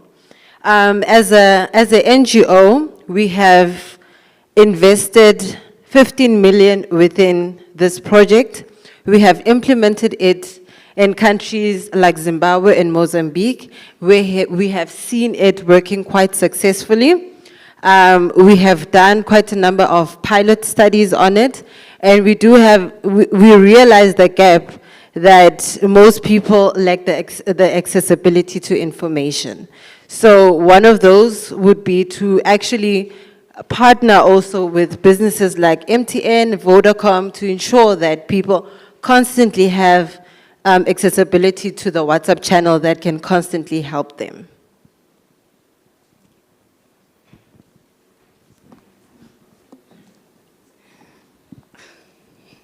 Okay.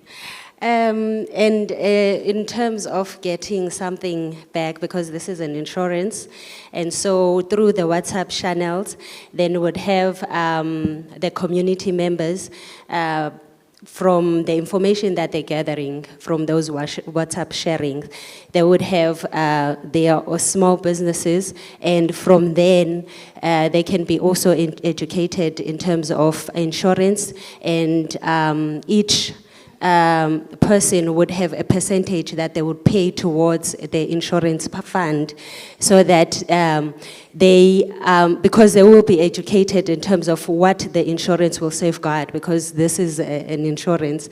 And so from them contributing to that sort of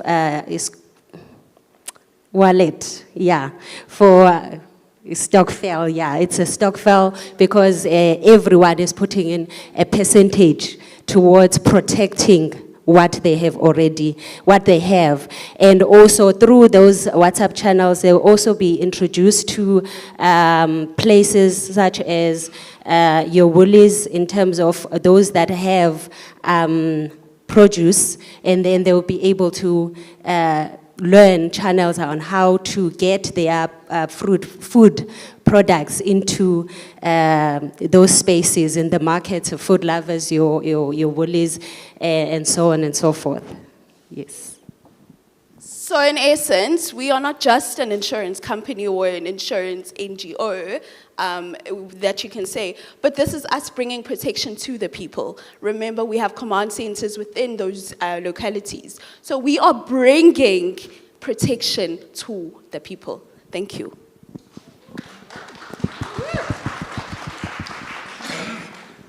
As the Premier of the province, I am excited with such a presentation, but at the same time, because it covers all the districts in my jurisdiction, but maybe the question will be, how are you going to ensure that those who are illiterate, because we know that in our province we have got a number of illiterate people, so how are you going to make sure that they benefit from what you are pitching about? Illiterate. Okay. Because the WhatsApps within the groups, you are able to have videos. And so having those videos, the recordings, that will also be in the languages that people do understand in the isiZulu, mostly because in those areas it is isiZulu speaking areas. And so having videos where they are talked to in their own languages, so that also covers that part. Also, part of what we can do is something that we call the concept of checking for understanding. So we present to people what can help and practically check for understanding to cover gaps where people may not understand clearly. Thank you. And I think as just a closing point, it's that, again, because it's run by young people within, our aim is to have a young person from each household to be able, or trained to be able to run this and have this understanding. So each household, in essence, will have that understanding, or have someone with the understanding of all our services and training them. Thank you. Creating accessibility. Okay. My question is that, yes, 100 million is a lot of money. So what I want to understand is how much is going to go to, I hope you've done some distribution. So this amount goes to administration and this amount goes to operations. How is that your funding model in the sense of how you're going to expend or use the money? How much goes to administration and how much goes to operations?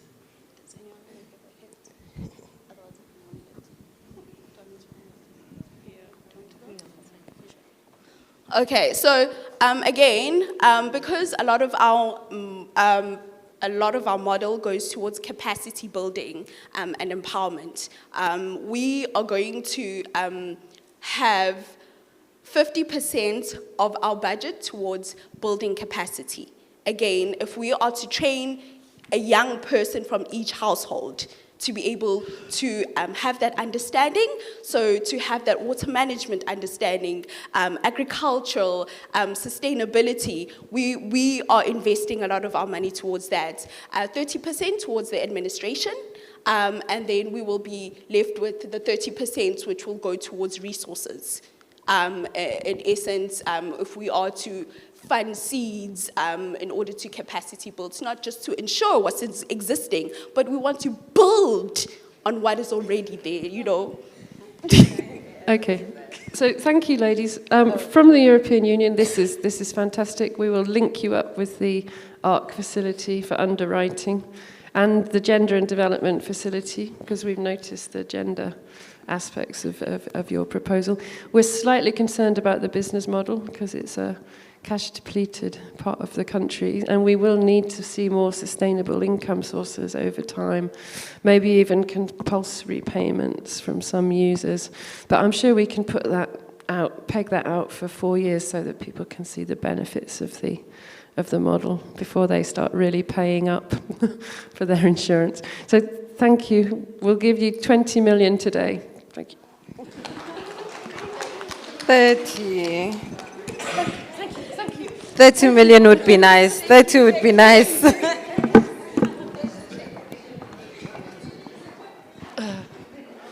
So, Group A.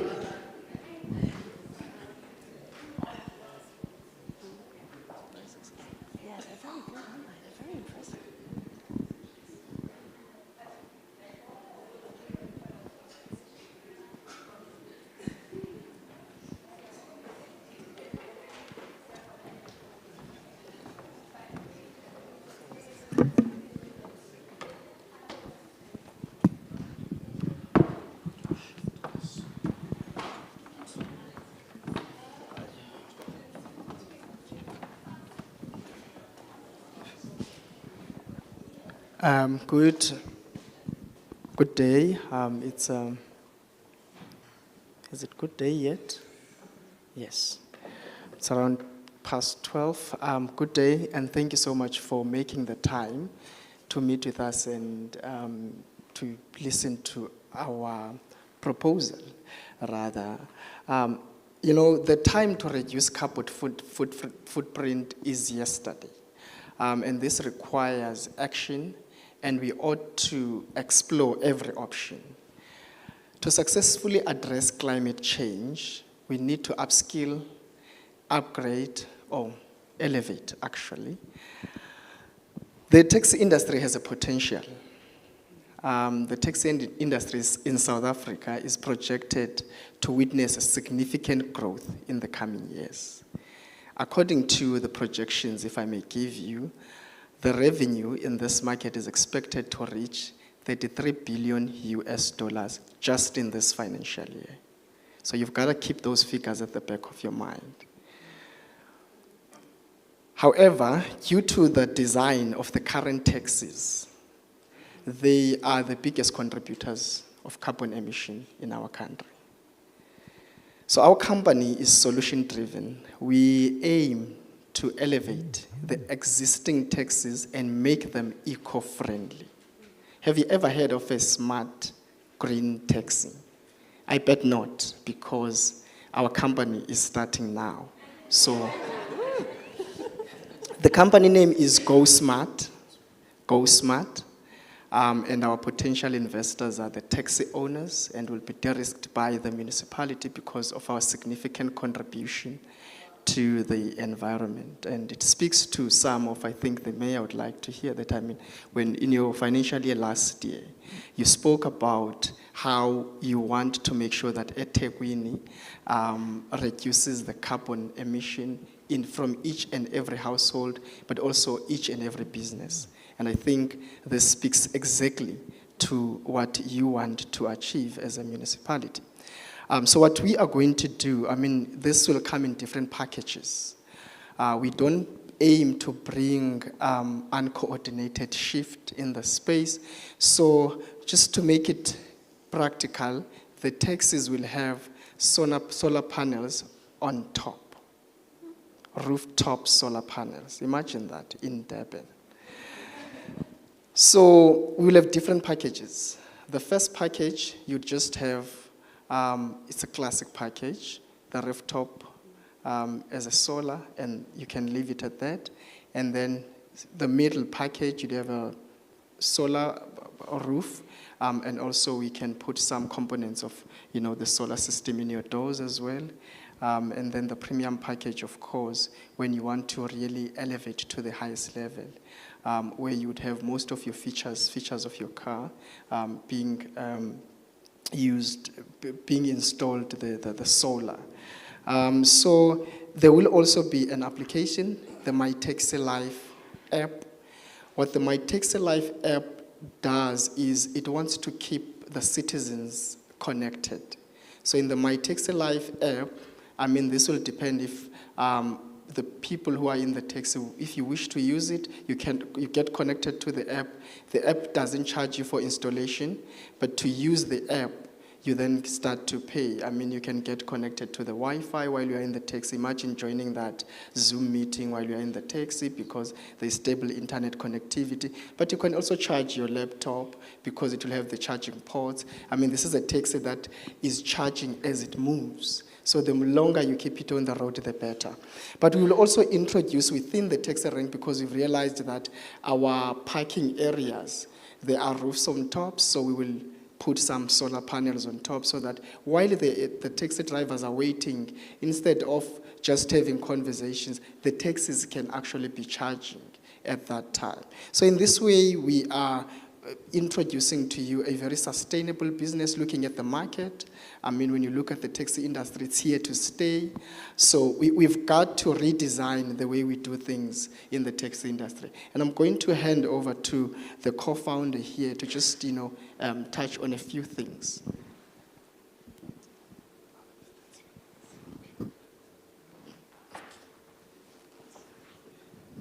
So after careful debate and deliberation, we've decided that this project will require 400 million rands in order to pilot, where our key partners will be the taxi association, the municipalities, and well, ourselves, I guess. And then our key activities, in order to maintain revenue, we will only install solar panels where possible according to the package. And each package will generate a certain amount of money per year. The classic package, which is just the roof on the solar, that will generate about 5%. And then our second package will generate 7%. And the ultimate package, where it's the roof, the windows, and the doors, this one will generate 11%. And then of this 400 million, we'd like 100 million per year for 4 years. That way, we can protect the money and see how each year is going. Yeah. And then for contingency, we will keep 60 million, which is 15%, just in case we need money in other areas. Our cost structure, we aim to not intrude too much, so we'll let the taxi industry continue with their prices while we liaise with the municipality, find ways to subsidize that in order to maintain our value proposition, which is to maintain a low carbon footprint. What else? Customer relationships. We want to bring more people to this by making our app free. However, in order to gain revenue from the app too, we will make interacting with the taxi not so free, but we will keep it low, maybe 3 Rand, 2 Rand in order to charge or access Wi-Fi. That way, we protect investors' money while generating the 10% that will be required for us to bring back in 4 years. Yeah,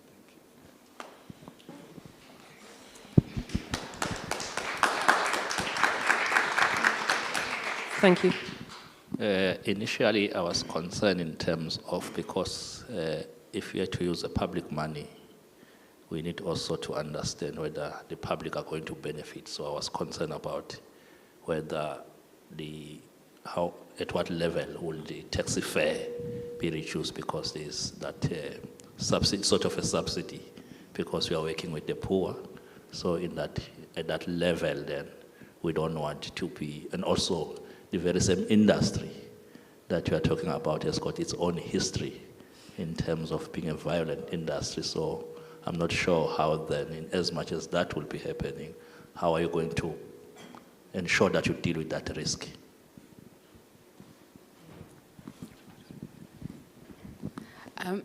I think from the beginning, it's basically just engaging with the stakeholders from the beginning.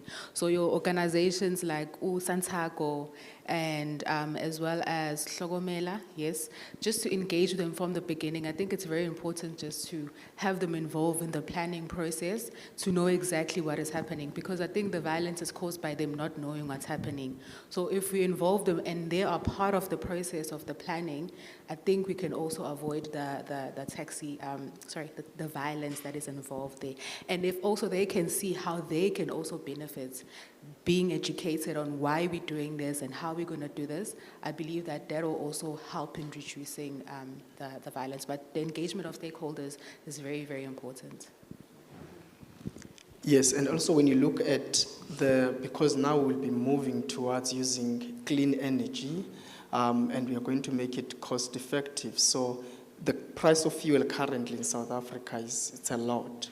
So because there will be a reduced amount of money to be paid on getting energy, we can be able to, through engagements with the stakeholders, negotiate for the customers to get a lowered taxi fare as well.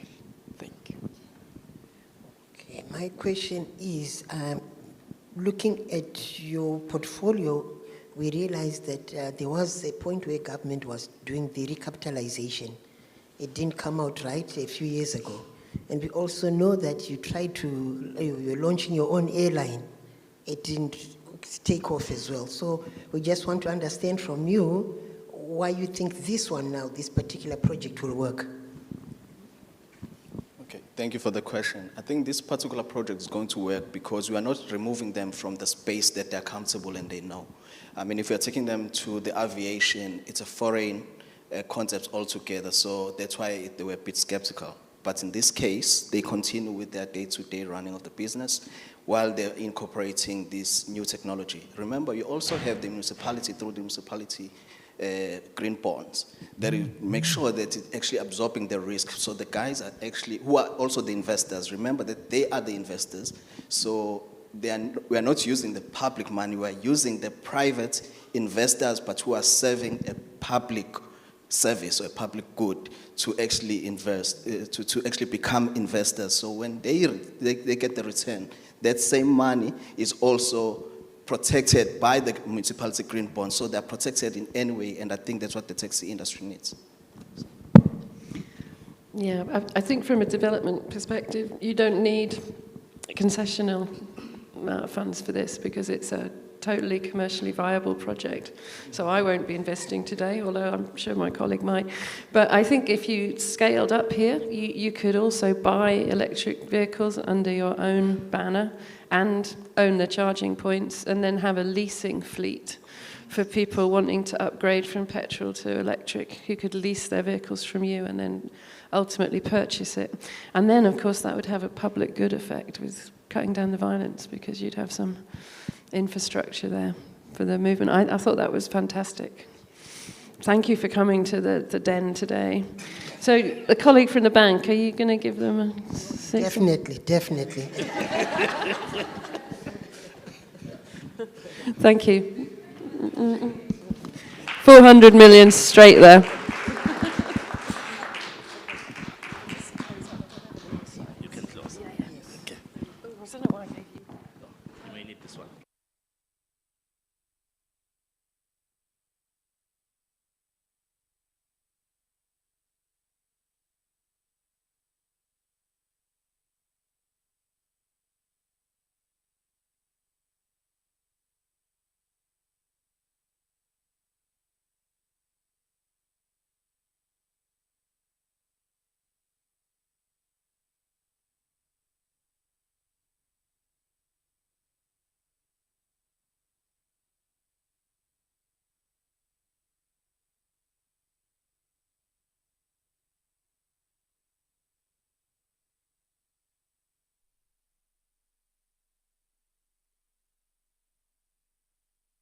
That was brilliant. Well done.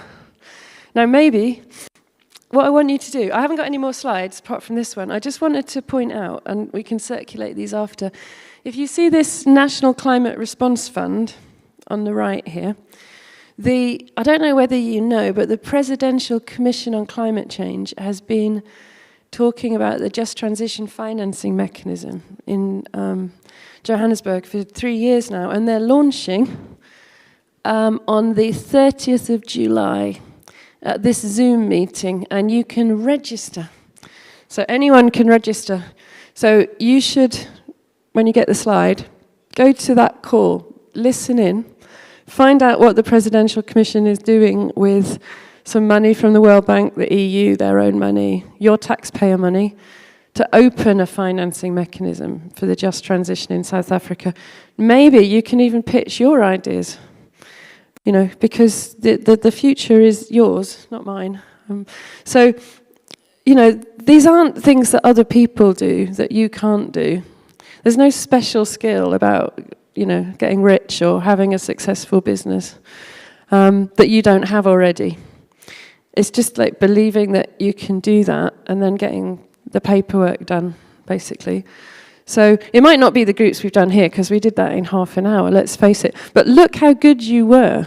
You know, you can imagine yourself doing that, going and pitching to a bank.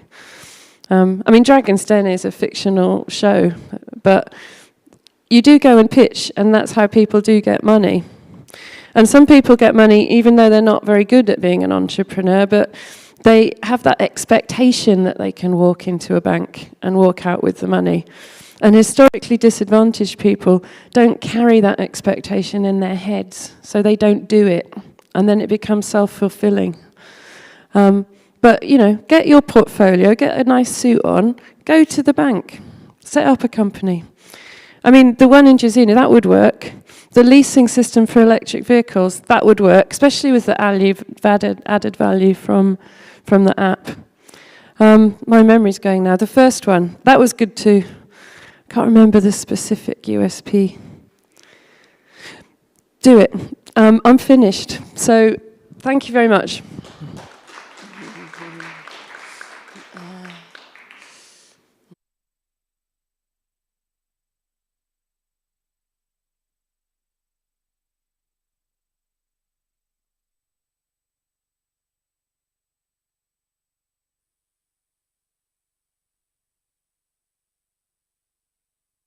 Yeah, I got it. Okay.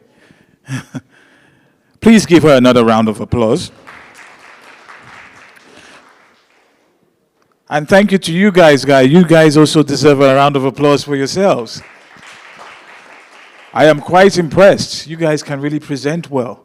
You know, that shows my job is at risk at this point in time. So I can be voted out just as it is in government. I was director of programs 3 hours ago, and now I am not. But anyway, I want to say that I've learned a lot, especially from what Professor Bracken was able to teach us about. It's amazing how just things on climate change can affect a lot of things in our day-to-day lives, and how we can even use that even as a point of seed funding for projects to happen for the vulnerable areas in our society. So I really appreciate that. That knowledge is groundbreaking for me, because it's something new that I've witnessed and I've experienced now. And secondly, on how it actually even made all of you get to think and on your feet within 30 minutes to think of ideas and proposals. Please, let's not just take it as an exercise. I think part of the things in which we wanted to establish in this school is that the knowledge that you learn here, or the knowledge that you gather, is not just for you to put it into a thesis or into a paper. It is something that is meant to be implemented, because we are dealing with real societal problems.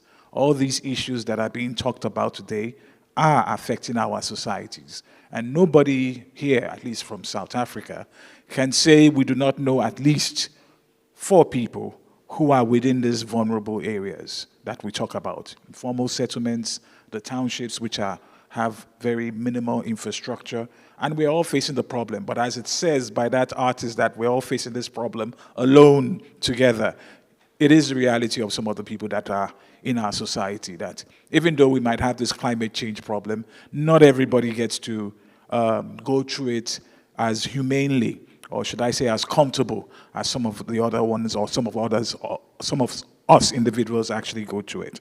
So that being said, thank you again, Professor Bracken. And again, thank you to everyone and to our Dragon team. It was quite nice seeing Professor Mtapuri dealing with the money. Professor Mieni, yeah, hey, you'll be a tough provisional person, eh?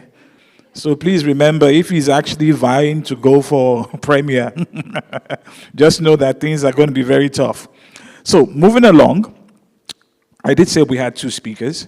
So the second speaker that we have is going to talk about indigenous knowledge systems and the 4IR. He's also a professor in the school. You guys might know who he is. That's Professor Manla Masuku. He was the one who gave us, was it an introduction when we started this whole school? Was it 9 days ago? And I'm sure he's also been in 1 or 2 sessions also during the week. He's a good colleague of mine. And as I said, I like the way he humanizes the aspect of when we talk about indigenous knowledge systems, because it doesn't just come from a political point of view, or it doesn't just come from what we call ethnic or a tribal point of view. It comes from the fact that we are South Africa, a sovereign nation, which has about so many tribes, so many dialects, and it's good for us to celebrate that, not just from the point of cultural heritage or pride, but to see how it can make us even incentivized to bring out what we know as indigenous knowledge. Because by the time we're able to express each other from an indigenous point of view, we'll be able to understand each other more, and we'll be able to solve our problems our way. And you can actually be able to export that to the global north, knowing fully that even the issues of language and knowledge is being compounded on us from the north. But I always believe it's not away with the north, but also the north must also understand how we do things in the south, and how the south can also begin to teach and also to share that knowledge in the north. And that is why I appreciate the way he brings out that knowledge. And I'm sure he will do even a better justice than what I've said. But this is just an introduction for him. So please, clap your hands, make him feel welcome as I invite Professor Masuku to talk to us on his paper. Professor Masuku, please.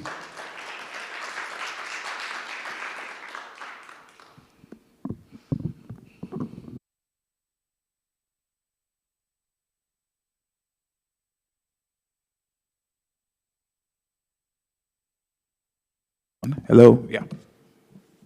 I gave you a very good introduction now, eh? Good. Thank you so much, my friend. Can I use my laptop?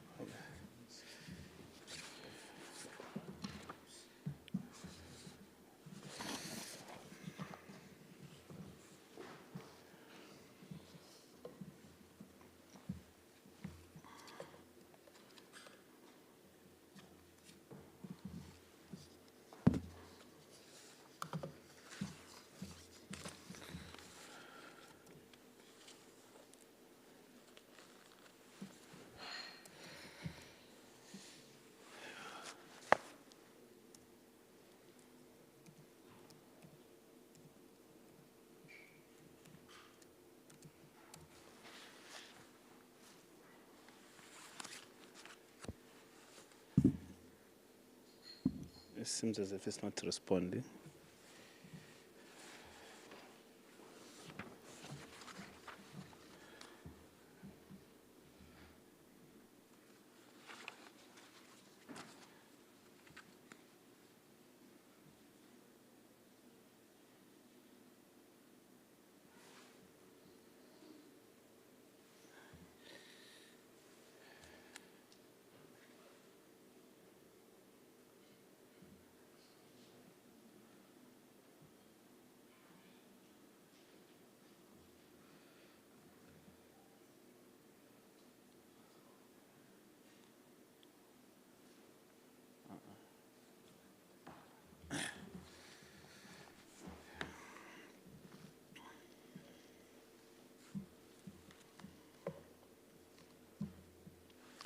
Good morning, or good afternoon, good day, friends and colleagues. My name is Fulu.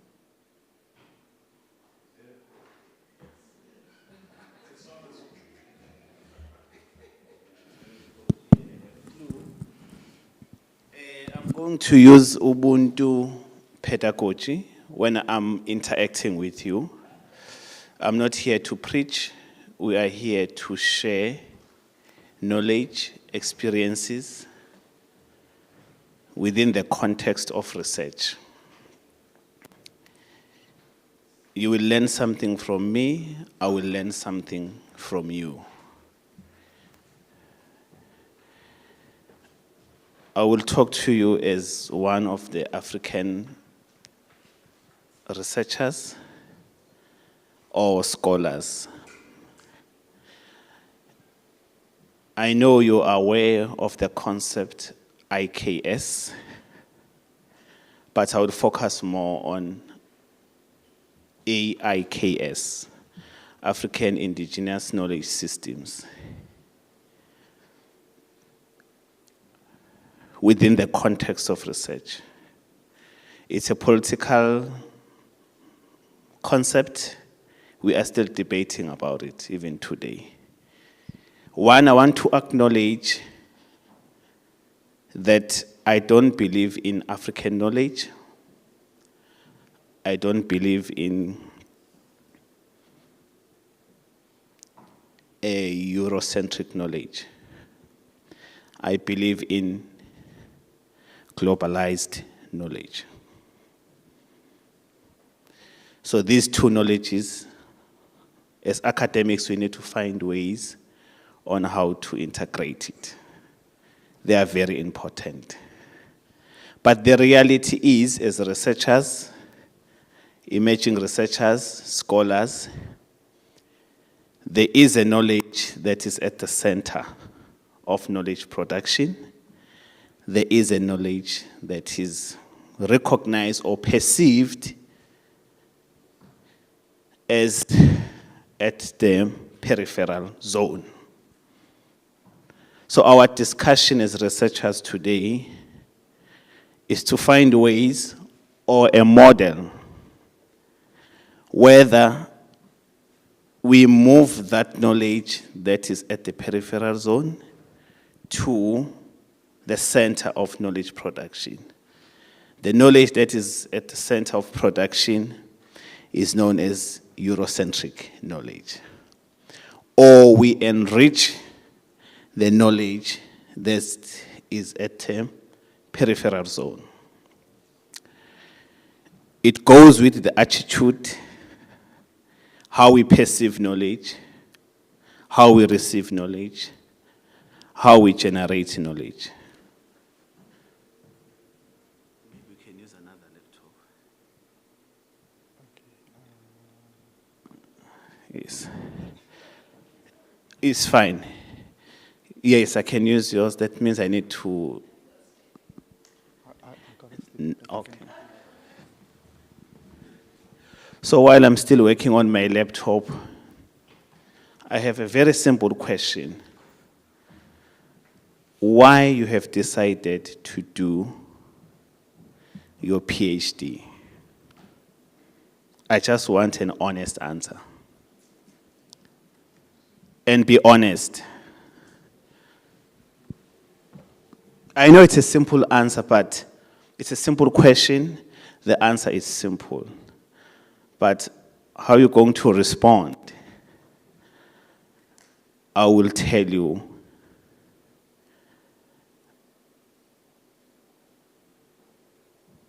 Why our research is not responsive to the needs of the society.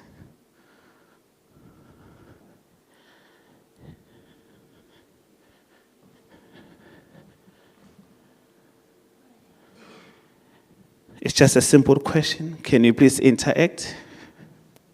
Let's talk.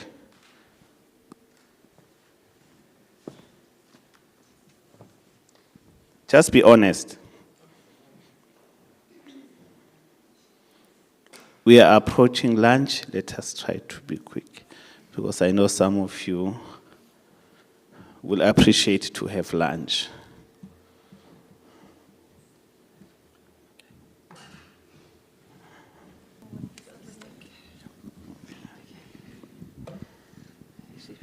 For me, I think it's to advance academically within the space of academia. So that's why Okay. I enjoyed in research and academia as well, to merge the two. Okay. To advance her academic ambitions, yes. For me, I'm chasing opportunities. Thank you for being honest. Thank you so much, Prof. Yes. This question is very important, colleagues.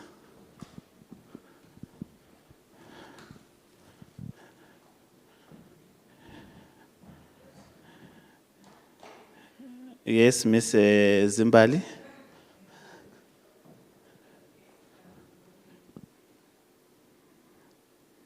Good morning. I think I pursued my PhD so that I can learn more about my field per se and perhaps contribute back to the community. So perhaps maybe one day I'll be making informed and important decisions in boards that are in my discipline and are important for the benefits and improvements of South Africa and the world in general. So I believe that you need to be educated and informed to inform others. Okay. The last one, Sam? Yes, Sam?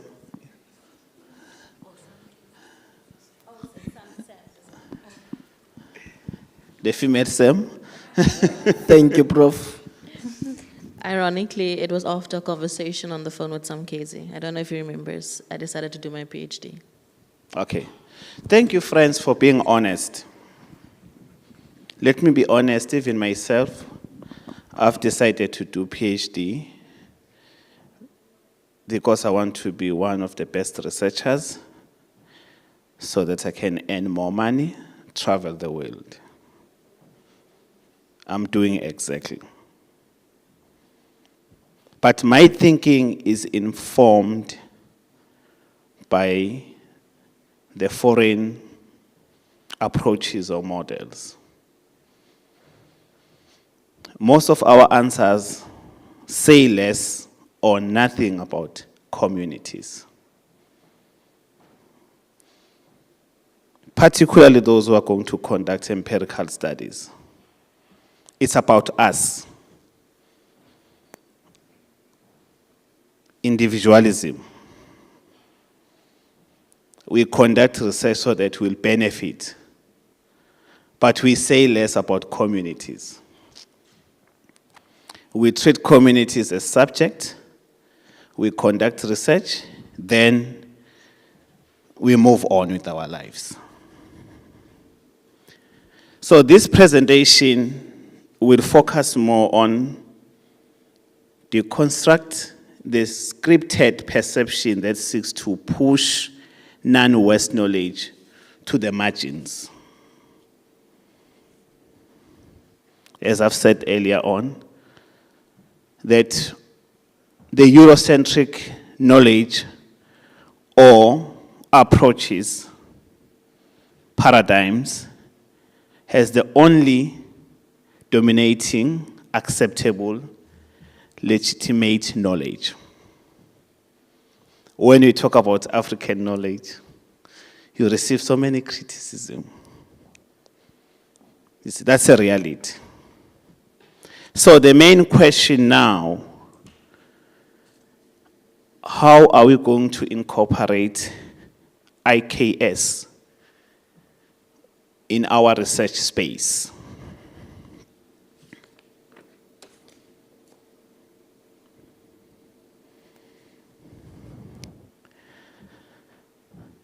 The most important thing, share and exchange ideas on providing African-based solutions to knowledge production. This is the purpose of this presentation. And we can also use this purpose when you are conducting your own research. Don't go out and research people.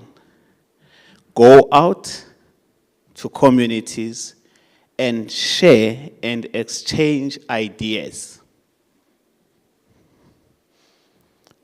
to assist in providing solutions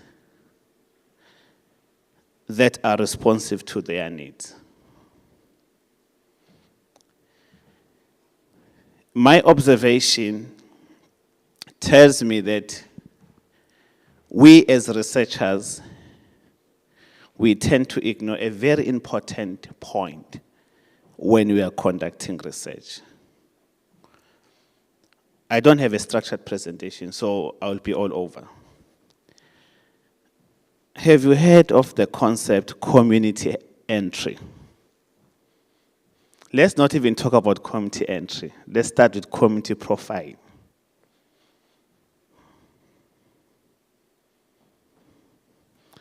Have you ever thought of that concept in your research? Community profile. Profiling the community, where you're going to do your research. What is the significance of profiling the community, understanding the profile of the community, where you're going to conduct your research? We are talking here. I had a bad experience, Prof, when I was doing my research, particularly my PhD. I was chased by the community because they've lost trust on us as researchers. We come there, we extract information, we make empty promises, we don't come back. I will even talk about issues of research ethics, if we have time. What is the significance of profiling the community where we are going to conduct research? Yes, ma'am?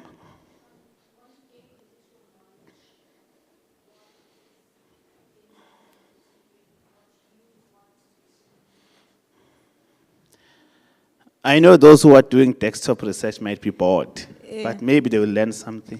It's again contextual knowledge of the environment that you intend to be working in, because you might go into the community with an idea of working on HIV, whereas the community has other needs or other viewpoints when it needs in terms of what's important to them as a community.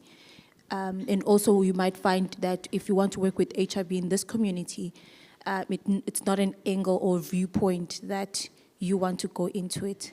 So it could be exhausted, as an exhausted point going into that community. Yeah, that's very important. Yes, ma'am? Another thing is doing a profiling is to not also offend communities, especially when it comes to culture. Like in some communities, especially in the rural areas, as a woman, you're not allowed to wear pants. So you need to wear a dress, you need to cover your head. And especially, I know even if you go to the king's area, Komkhulu, you're not allowed to look at the king directly. You're supposed to look on the side, not supposed to point. So just all those things to understand so as to not offend people and their culture. The issue of language as well is very important. How to interact with the king, how to interact with an elderly people in that particular area. That's very important. That one is very important. Profiling the community. You understand the language. When I'm talking about language, I'm not talking about English, I'm not talking about isiZulu. How do you interact with the community? Once you miss that aspect, I don't see you getting rich data. You see. How do you enter the community? You have profiled the community. When you are doing profiling, you understand structures within the community. And then now, how do you enter? Yes, ma'am? Okay, thank you. From my understanding, this is a term we call gatekeeping, which means so it depends on the type of community you are in. So if the community you are visiting has induna and chiefs, you need to go to them first of all and speak to them and ask for their permission to access the community. And in some instances, it's not the chief or induna, but it's the councillor within that area, and you speak to that gatekeeper so they give you access to working in that community. And it also helps you because now there's someone from the community who came with you, so it's easier for the community to trust you, and that way you will receive better information. Yes. From that community. You know, yeah. Thank you so much. Let me make a practical example. You may think these questions are not important. They are important, particularly in the context of rural setting. There's a big confusion about traditional authorities and municipalities. We have izinduna, we have ward councillors, whom to interact with, who is so important in that particular community. So those are the questions that you need to ask yourself before you even interact with communities. So community profiling and understanding the history of that particular community, it will help you on how to interact and understanding the hierarchy of that particular community. So please, when you are doing your research, it's very important to understand those dynamics. Because even when you are doing analysis, even when you are doing your methodology, community profiling, understanding the context of the community, it has an influence on your methodology. That's very important. So that is why, as supervisors, we always ask you, how do you link your statement of the problem with the methodology? Other supervisors, they will want you to have a chapter on study settings so that they will understand how you interact with communities or how you've conducted your field work. So the nature of the community is very important. So let me move on. So I think I've covered the second point, African epistemologies, which talks to IKS, which refers to African ways of knowing how can you conceive nature, including their world view.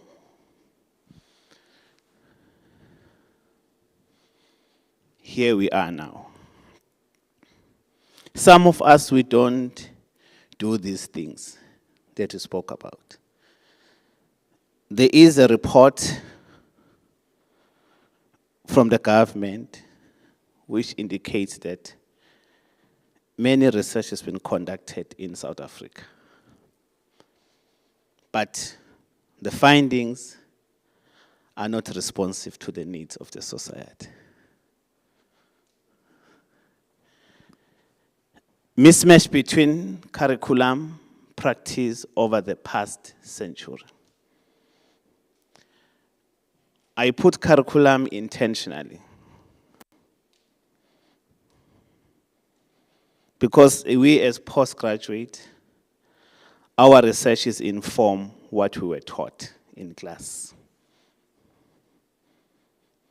So for me, it's very difficult to separate curriculum and research.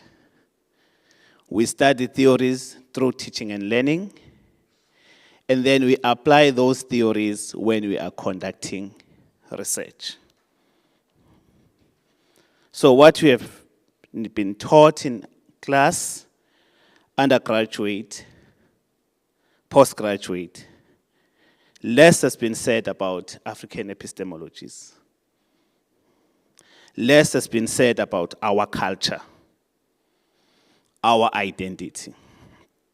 Whether in public health whether you are in development studies, whether you are in geography, there must be an element of IKS to understand your context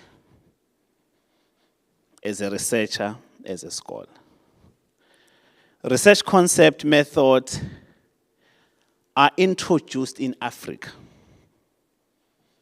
The key concept there, introduced in Africa, not established in Africa or developed in Africa. These concepts are introduced to us. That's very important. So in other words, we are using concepts which are from outside Africa, methods that are from outside Africa. That is why our research, not responsive, not, I don't want to use relevant, partially not relevant to our context.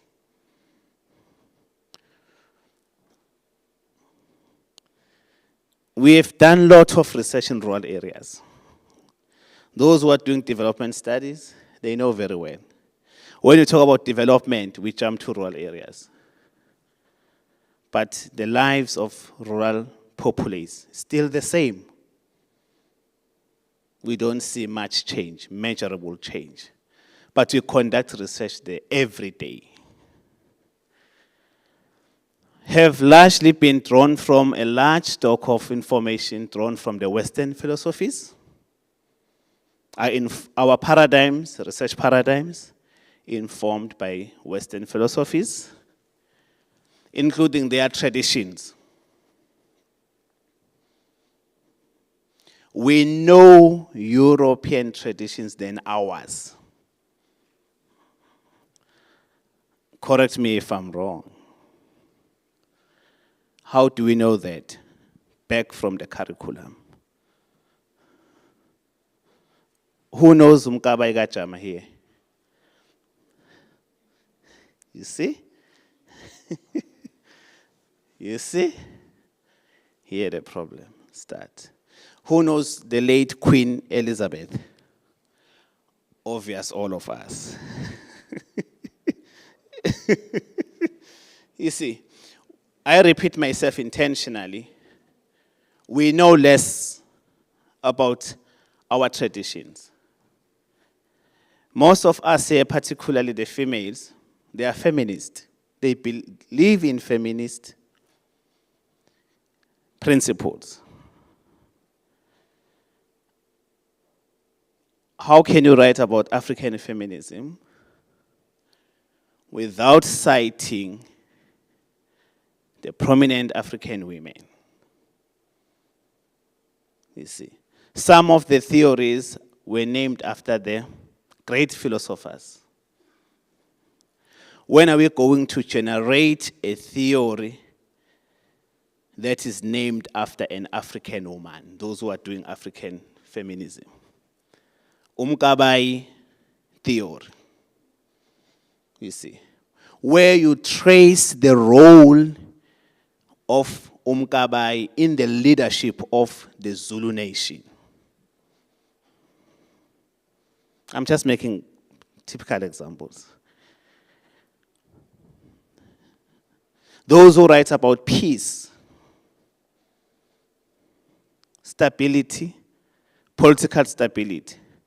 When are we going to have a theory named after Mandela, tracing the role played by Nelson Mandela? You see, I'm just making typical examples. Because when you say such narratives, they will question you, scholars, even African scholars. It's not scientific. It's easy to say that. So we know less about our traditions, behaviors. Those who have done psychology, we have Panjure's theory, social learning theory, and other psychology theory or theories. I'm not a psychologist. Those theories were tested outside the African context to understand the human behavior. How many African theories that generated in Africa tested in our context using Africans? Yes, theories about generalization, you predict, you explain. But the context plays a significant role. The context might change your narrative, your interpretation. That's very important. Those theories were tested outside the African context. So it's your homework now to question that. Because my experience, you find that students will use a theory, and when they've collected data, they're analyzing data, they will find ways now to link the findings with the theory. You find that there is no link, there is no integration between the theory and the findings. You see, they try now to manipulate the result. Why? That thing should tell you, Guti, the theory is relevant to a certain context, or it was relevant by then. Because the world is changing fast, that theory is no longer relevant. Economic conditions, those who are doing economics, when we analyze economic conditions in Africa, we measure economic performance, talk about poverty. We hardly talk about poverty reduction, we talk about poverty alleviation, Prof. Mtapu. I don't know why we don't talk about eradication of poverty, but we focus more on alleviating poverty, but it's a story for another day. When are we going to have our own economic models that are pro-Africa, that analyze our context? When you talk about trade systems, as Africans, we used to have our own trade systems. We don't write about those trade systems. I think it's barter trade.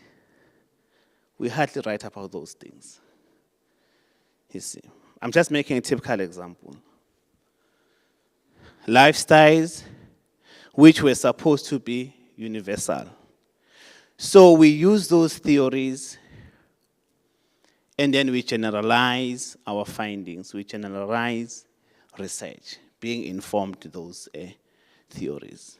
Critical stages of interpretation of data, theorizing took place in the global north. That's a very important point. It talks to all of us, seasoned researchers, emerging researchers. We've missed this stage. Africa was treated or is treated as a source of data collection. We never had a chance to theorize, to develop our own theories. So we were used, or we are still used, as a source of data collection. That is why we don't have prominent theories in the space of academia or research context. The same thing that we are using as young researchers, we research communities. We don't work together with communities.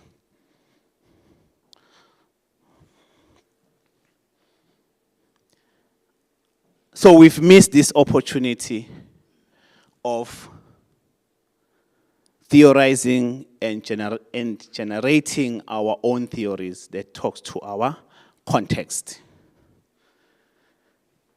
So we have a system in higher education,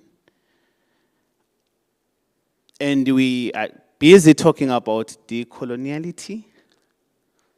What are we exactly decolonizing? Curriculum, etc. But these systems that I'm talking about, they are still existing. Because I know what I'm saying to you, it might be complicated or complex or difficult to incorporate IKS in your studies. I'm not saying go and define what is IKS. Use or conduct your research using IKS principles or Ubuntu principles, where you work together with communities with respect, integrity, and dignity. But the colonial systems, when it comes to research, they are still existing in our institutions, but they're invisible. You can't touch them, you can't see them. Let me talk about an example. I stand to be corrected. You can argue because we have academics here as well. We talk about ethics. You need to be ethical, students, when you're conducting research. Colleagues, be ethical when you're conducting research. Prof. Mtabu, we've been here for so many years. In our ethics committee, do we have community members? Do we have committee members? No, yes or no? We know the truth. I'm not saying respond, Prof. We know the truth. We decide for communities what is ethics.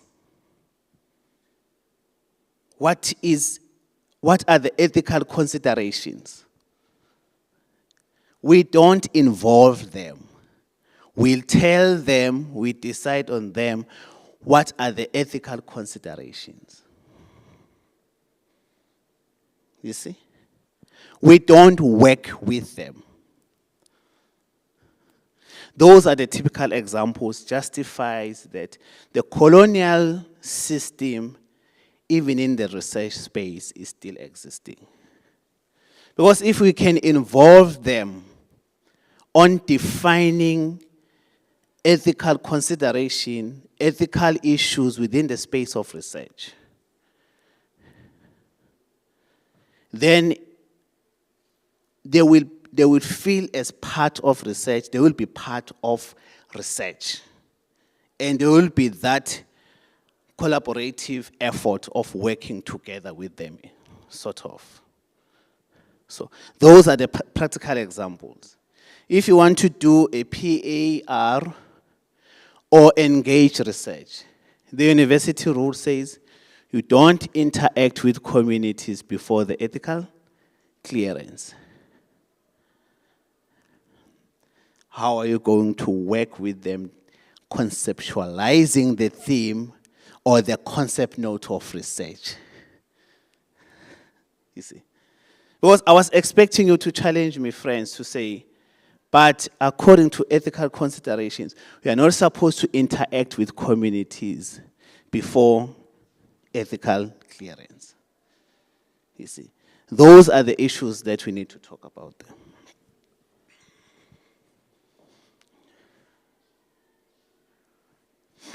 Because of time, I'll be quick. If there are questions, please stop me. Okay, indigenous knowledge is established, okay, knowledge, okay. Spoke about this. Knowledge is holistic, recurring, dependent upon relationships and connections to live or non-living beings or entities. There are many truths that need to be tested. There are many truths that need to be tested. But how do we test those truths? Which measures do we use to test those truths?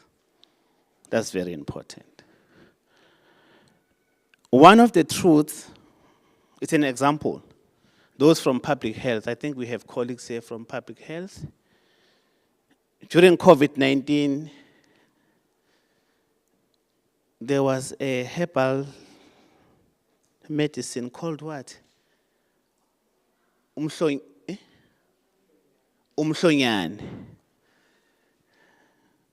Some of us, we survived because of umhlonyane. How many of you have written about umhlonyane? From public health. How many of you have tested that truth that umhlonyane helped a lot of people? We survived because of umhlonyane. It's a herbal medicine. Very few of us. Do we have umhlonyane in the market right now? In the formal market? No. You see? No, yes. You see? So that's a gap. Because when you conduct research on umhlonyane, definitely you will use AIKS, African Indigenous Knowledge Systems. You see? So we ignore very important issues that talks to our context. Our research findings were going to inform the market on the importance of umhlonyane. Get the point? Okay. When you talk about IKS, particularly African IKS, everything is alive. In the African context, everything is alive. Do you understand that one? We respect nature. You see. As Africans, in the African context, we respect nature. Everything's alive. The tree is alive. Certain trees, we treat them like human beings. Certain sites, we treat them like human beings, sort of. Certain animals we treat like human beings. You can't even touch them. You can't even say any word to those animals because they're sacred to us. Everything's alive. The ancestors in Africa, we treat them as people who are alive. You see. So when even you're conducting your research, you should know that if I'm conducting a research in an African context, everything is alive. Those who are doing hard science, you should bear in mind everything is alive. How you interact with the participants or the respondents, bear in mind that everything is alive. Let me say we are doing research about the late Amakos, late chiefs. You can't say the dead chief or what. You can't even use that word. Or the late chief. In our context, it's not acceptable. You see. So you can link this to a language because the language is informed by these principles as well. Secondly, all things are equal. In the African context, all things are equal. Human beings are equal amongst themselves. Animals are equal to us. The nature is equal to us. Everything is equal. We'll have a debate one day about patriarchy. I always argue that patriarchy is not rooted in Africa. Those who are doing gender and development studies, gender and development, Gender is not, patriarchy is not rooted in Africa. It's just a homework, sorry about that. It's just a homework. You see. The land is sacred. Do you all agree? In our culture, when you talk about land, we normally say, umhlaba wobaba mkhulu. The land of our ancestors. Land is like a gold to us. You see. When you are doing studies around issues of land, you must know which land, when you talk about land, is sacred, is something that is sensitive in Africa. We don't even say our land, the land of our fathers, the land of our ancestors. You see. And if you're a researcher, you must understand that. Why we say so. The land of our ancestors. You see. Such kinds of weights, narratives, will inform your findings. You will come up with a unique interpretation of your findings.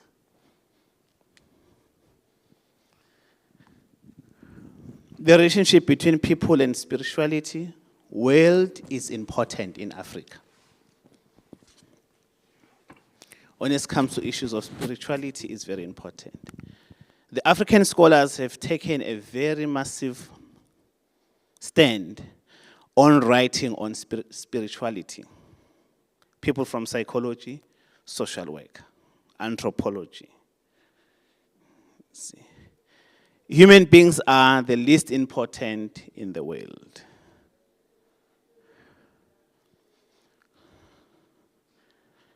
This is my last slide. IKS and research. Knowledge is interconnected.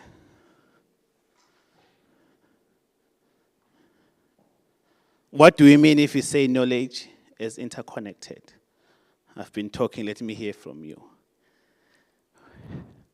Now it talks to Ubuntu. Knowledge is interconnected.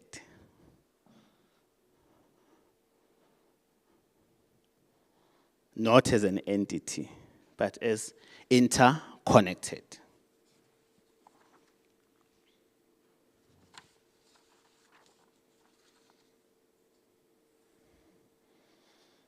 Do we have such narratives from the Western approaches? We cannot separate knowledge from the lived experiences, disciplines. These are interconnected.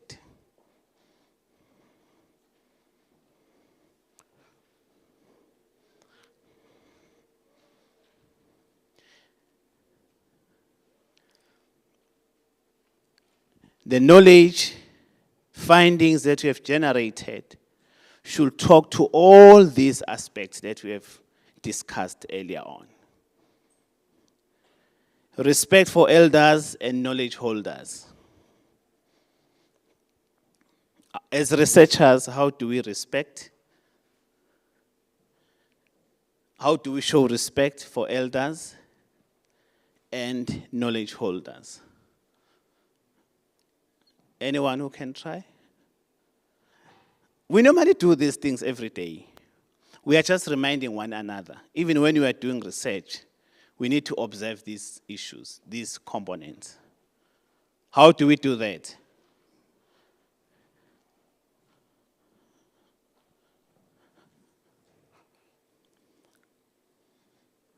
Let's talk, friends.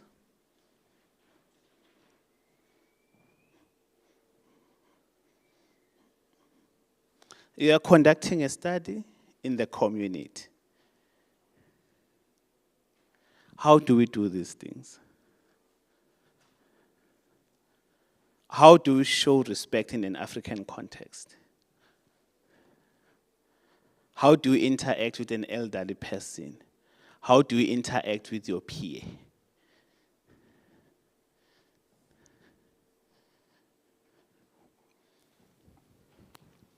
We are now doing a field work.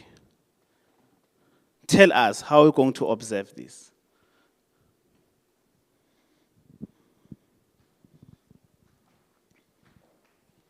Let's talk, friends. Maybe one, Prof, might not be a very intellectual answer, this one.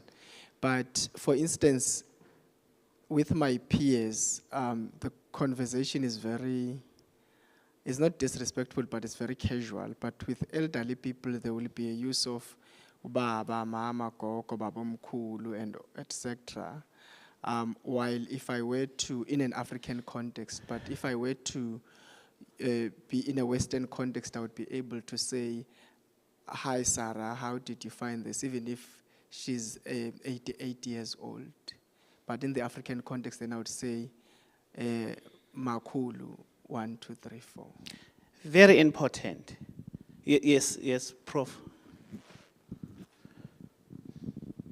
Maybe one of the critical aspects here is how you negotiate entry in your study site, because it's always very important to understand who you'll be dealing with.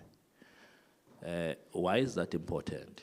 It's important in a sense that you'll know in terms of those elders that you'll be dealing with, who they are and all sorts of things, because it somehow becomes disrespectful where you find a situation whilst you are in a conversation, you start to ask who you are.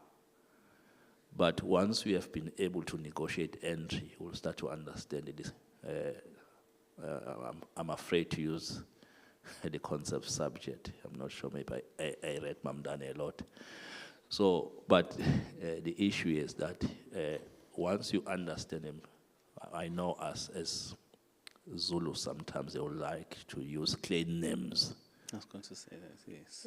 Because the moment you use those claim names, it's a way of showing respect in most cases. Then, so maybe those things are more critical. Very true, Prof. I was going to say that as well. Very true.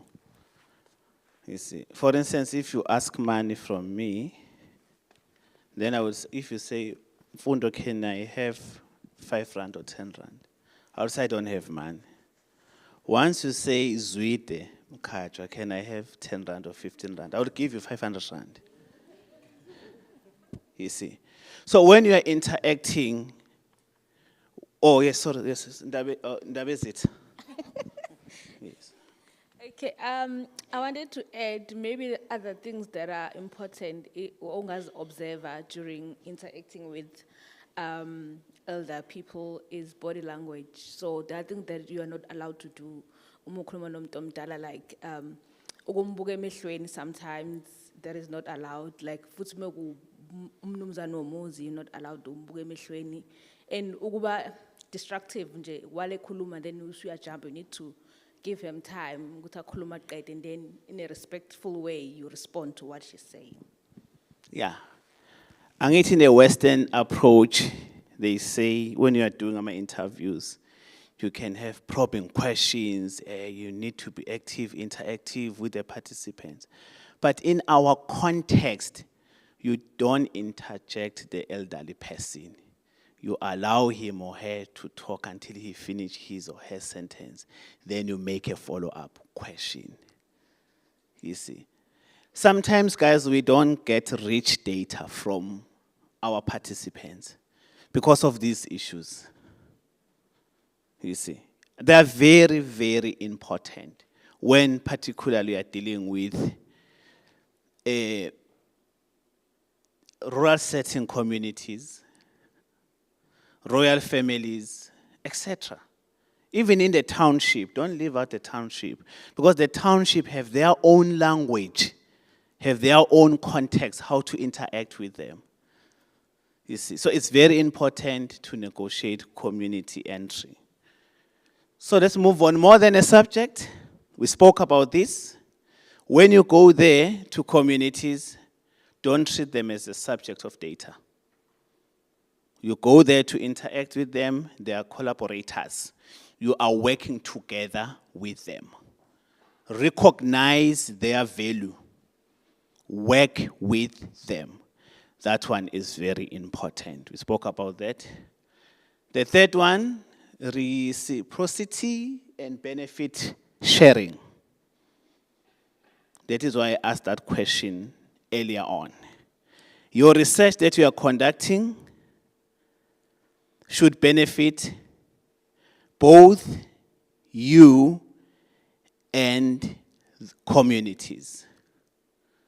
It should empower both communities and researcher. You see, during the process, community should learn something from you. You must also learn something from them. You see, sharing of knowledge, you learn in the process. You empower one another. Don't go there with an aim of empowering communities. The knowledge that you are getting there, receiving there, you are also being empowered. You see. That is why it's very important.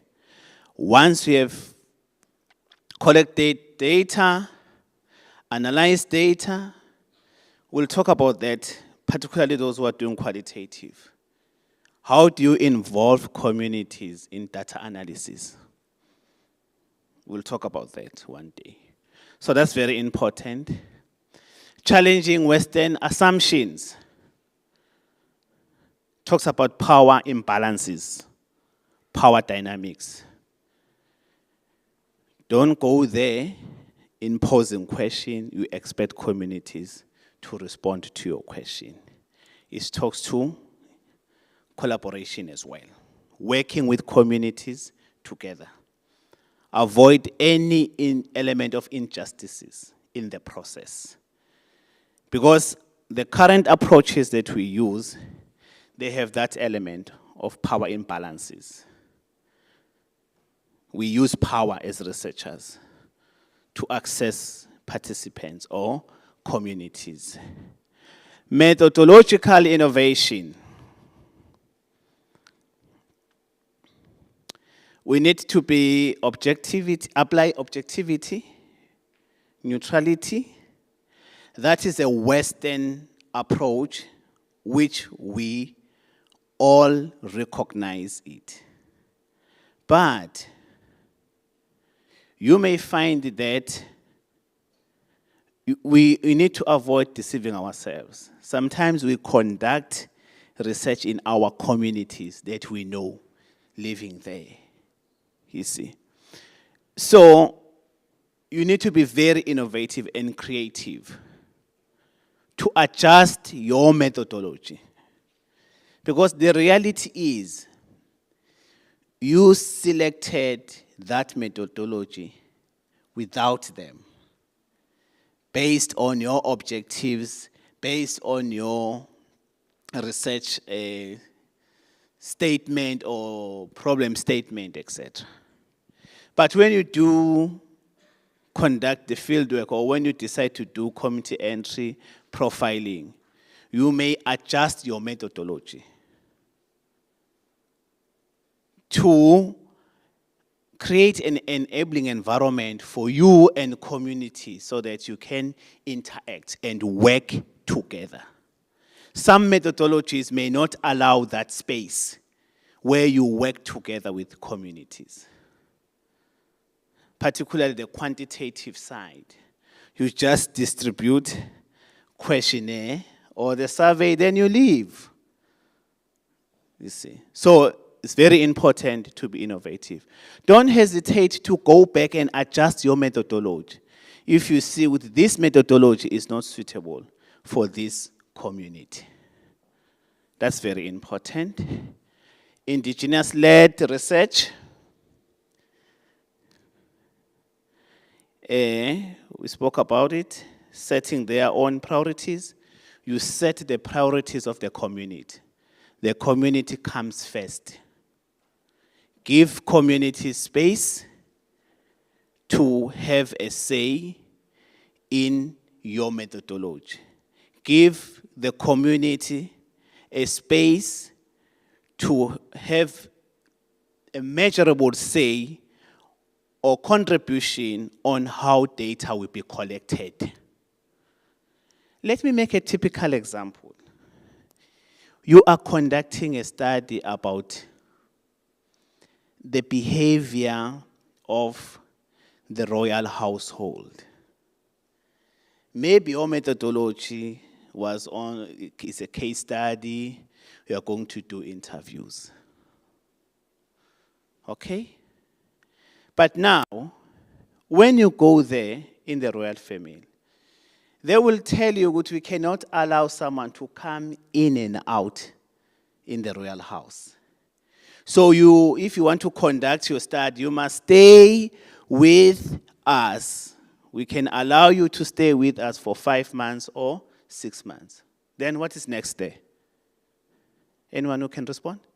What do you do?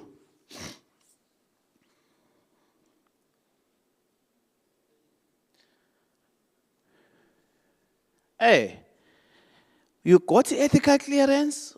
Professor Becken has approved your ethical clearance as a supervisor, etc., everything. You go there with an interview schedule or schedule, prepared questions, then they tell you, no, one of the rules or regulations or the culture, you cannot allow a stranger to come in and out in the royal palace. We can allow you to stay with us 3 months to conduct your research. Here is the room. You want to graduate, you have funding, international funding. What do you do? Let's talk, friends. What do we do? I forgive those who are coming from hard sciences. Yes, ma'am. You can adapt your methodology. Be specific. Which one? If you're moving from case study, you can do ethnography. Then you include observations as well in your methodology. Thank you so much. Very good. Thank you so much. After this, while you are busy adjusting, also send a motivation for funding to be extended. You see, very good. Very good. Some of us, we encounter such cases, but we force it because we want to finish and recognize as doctors. You see, you adjust your methodology. You go back, you adjust your methodology, you discuss it with your supervisor, you opt for ethnography. You go there, you stay with them. So now we are working together with them, you see. And the most important thing, friends, when you are doing research, share the proposal with your participants. Discuss your proposal with them. You may find that some of your objectives are not talking to the context. I don't mind if you interact with them, you adjust your objectives, and then we apply for ethical, amendments for ethical clearance. That one is very important. Because you may find that your objectives does not talk to the context. Let me say this again. Once you have approval of ethical clearance, it's very important to have that engagement with your participants or communities.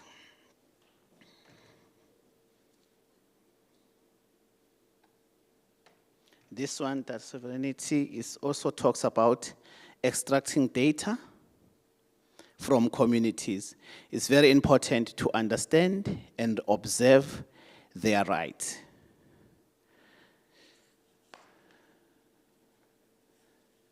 This is my very last one. PAR. We can use PAR to decolonize research methods.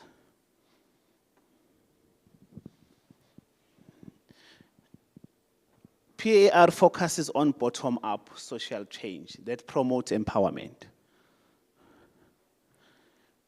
Work with communities. So here, these are the 3 important components: research, participation, and action. In the normal research that we do, we don't have active participation of participants. Their participation is, we call it a passive participation. It's not an active participation. You just extract information from them, but you can't measure their participation. But when you talk about PAR, participation is very important. You implement research method together with them. So that's how you empower them, because it talks to a bottom-up approach. Statement of the problem, objectives, methodology is formulated from the ground. Both the researcher and the intended participants. That's how you empower communities. That's how you, as a researcher, you are empowered, because you'll understand how to work with communities. It talks to capacity building and collaborative effort. You can use components or elements of Ubuntu to advance into a PAR.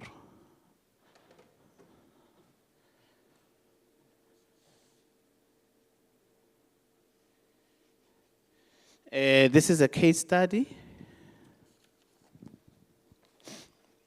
which I'm not going to discuss it, but I can share the slides. Because my presentation was more biased, was focusing on IKS. The reality is IKS is not documented. Yes, it's documented, but we need more interventions to document IKS, particularly AIKS, African Indigenous Knowledge Systems. It's where the fourth industrial revolution comes in. Let us use technological tools to document IKS, to digitalize IKS. That's very important. But my talk was more on how to incorporate IKS in your research. This is a practical example which we cannot discuss it, but this is how we can incorporate it. Suggestions on the way forward? Just suggestions. Africans should shape their own transformation through their own perceptions and the path of direction. We've been moaning about Western approaches.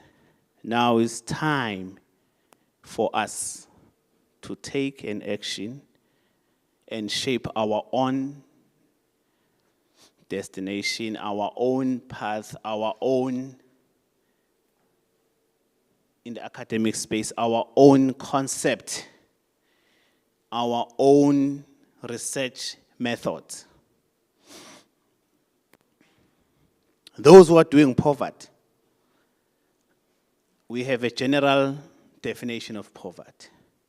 When you look at that definition as a scholar, is there any Africanness? How do we define poverty as Africans? That's how we're going to shape it.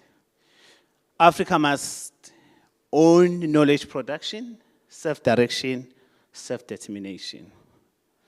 Do we own knowledge? You see, this is a homework. Own knowledge production. Who determines whether this is knowledge or not knowledge? It's not us. The academics and those who have published, if you want to be recognized, you must publish your paper to quintile 1 or 2. You see, how many journals are African-based? Embrace AIKS. That's our top journals. You see, it's just a homework. If decoloniality is an alternative, what are the key elements of framework? Thank you so much. If there are questions, comments, I'm available.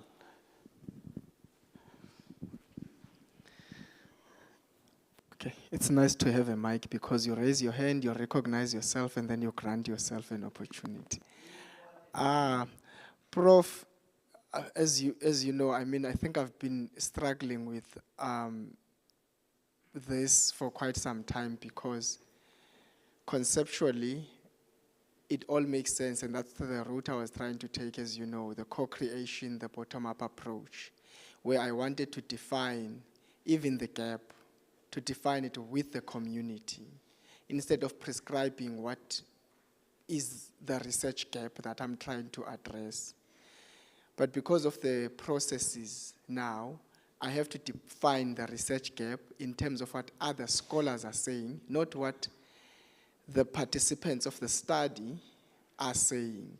So what other scholars are saying is taking center stage in my research already, and not the participants or the intended participants of the study, because now I need to get ethical clearance. So there's a lot of work that already one has to do to read what others are saying, not what the community is saying, but what other people are saying and are thinking. And remember, what they are saying and they are thinking is informed by their frameworks which are informed by experiences, and there's a lot going on in that space. So I think it's very challenging in practical ways, given the processes of getting ethical clearance and access to the community, in practical ways, to get to define the problem statement with the community, because that's what I wanted to do, the co-creation part, where I said I want to define the problem with the community. Now I'm doing all of this, then when I go back to the community, I realize, oops, this is not the actual problem, but I've spent a year defining the problem, defending the problem, to say this is actually the problem. And the professors are now convinced that it's a problem. Then when I get to the field, it's not a problem in that particular space. So that's why you'll end up then forcing it to be a problem in that space, even though it's not a problem, because I can't spend 6 months, 8 months defending it to you, Prof, and Prof me, saying that this is a problem. And now that I've convinced you it's a problem, I have to change again and say it's no longer a problem. So it's a bit counterproductive in a way. So it's very difficult. I think that's why as students and as researchers, we end up forcing things because of the time already invested in just defending that this is a problem, because I've not gotten the time to discuss it with the communities. So for me, that's a very challenging one, Prof. Thanks. Thank you so much. Prof, you'll help me to respond to this question based on your experience. For me, a research proposal is not a final document. It's a plan, subject to change. You plan to do 1 and 2 and 3, subject to change. Let me be honest. I've read more than 500 proposals. The problem with us, we copy and paste concept words without giving the meaning. When we write proposal, we describe concept. You don't tell the reader how are you intend to do this study. For instance, you find that in the proposal, it's a plan. You find a student, a postgraduate student who intend to do NQF level 10. I will interview 5 participants. Oh my God. I will interview 5 participants. It's a plan. Yeah, we need to be careful with words as academics, as researchers. What if you say, I anticipate, I intend? So you are safe there, because you may not get these 5. But when you said, I will interview 5, or etc. Then you go to ethical clearance. You go and interact with your participants. You've explained in your proposal how do you intend to do this research. You want an active participation of the communities in this study. Unpack the co-creation concept in your study. How are you going to do it? You see. And then when you come back from the field with the ethical clearance, when you come back from the field, you have already have ethical clearance.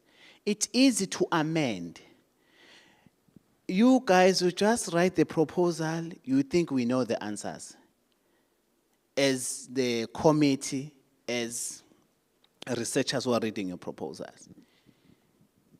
You need to explain the how part is always omitted in the proposal. When you're writing about e-participation, you'll just cite and cite and cite about e-participation. How are you going to conduct a study about e-participation in an African context? Because when you look at e-participation talks to technology, does it talk to inclusivity based on the nature of our continent, based on the nature of our country? Do we all have access to, infrastructure, network, and all those things? You unpack those concepts. You see, I don't know if any academic want to add. I'll come to you, Prof. Don't worry.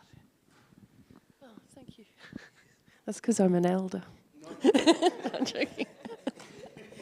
I can't get up anymore. I'm creaking.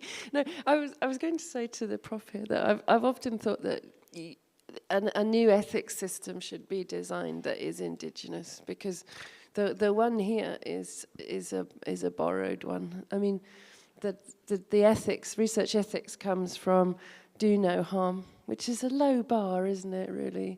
Because then you've got do nothing at all in there that's allowable. But there's nothing about doing good in an ethics system.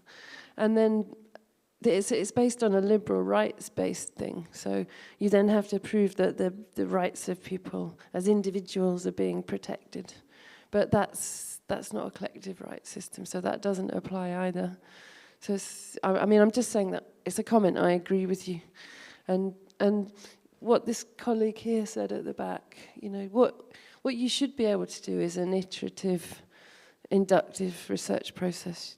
If you didn't find the problem, you shouldn't have had to go back to ethics, because it's not supposed to be a surveillance system for your academic quality.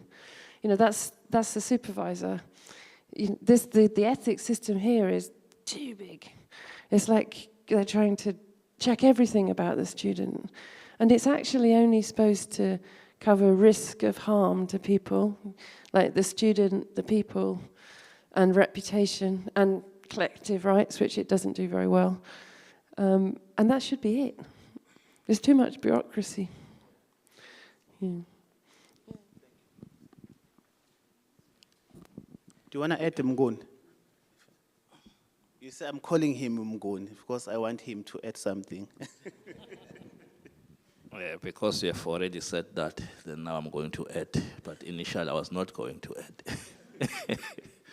add. I'm trying to, thanks for the presentation, because I think it touches on issues that we are sometimes very ignorant about them. Because I think in most cases, what we normally do, we think that participants are all, we're using one size fit all to all participants. And also, I agree with you in terms of the fact that, but I'm not quite too sure, but you'll find that students, they work under this pressure. And they also want to look good.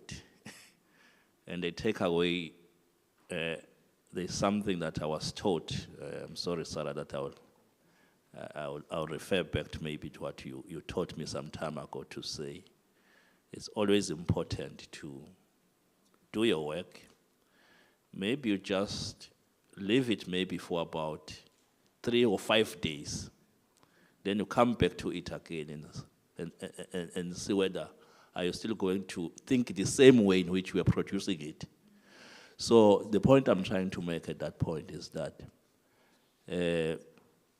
there's so much that students will always find that they have.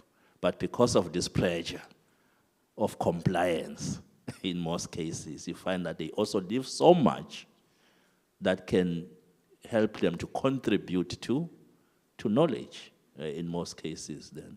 I think part of what we normally observe is more of compliance in most cases, because the system has been designed the way in which it is designed. That is why then in most cases we are saying we have got a challenge of how to, I don't want to say how to challenge the system, but how then do we make sure that the system responds to what we need it to respond to?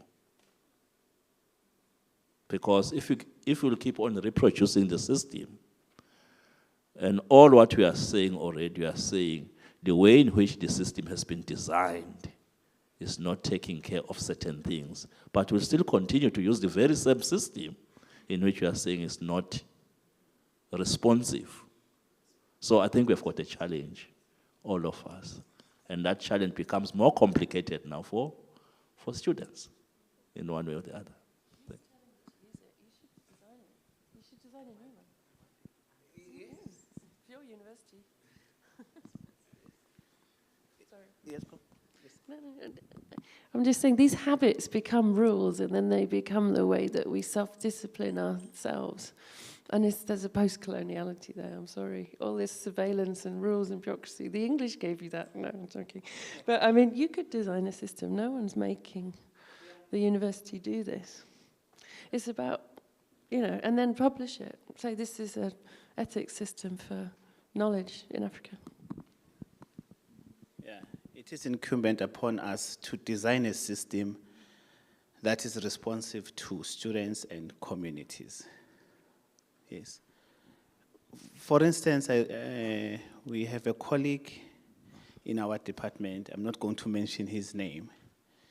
He believes in co-creation of knowledge. He was doing a study on food security. One of his main participants is an elderly person, may her soul rest in peace. They were working on food security, indigenous food. That is why I'm using they were working, because he decided to work with that gogo.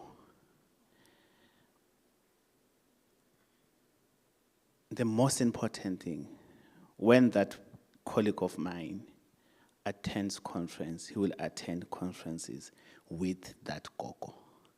A gogo never been to school. And then he will give ugogo an opportunity to present in the conference. You see. So we need to improve our systems. So it's upon us as academics to improve the system. And let us not theorize co-creation of knowledge. For instance, we don't go to conferences with the participants. We don't even invite them to seminars. You see, but yet we're talking about co-creation of knowledge. We only acknowledge them from a publication.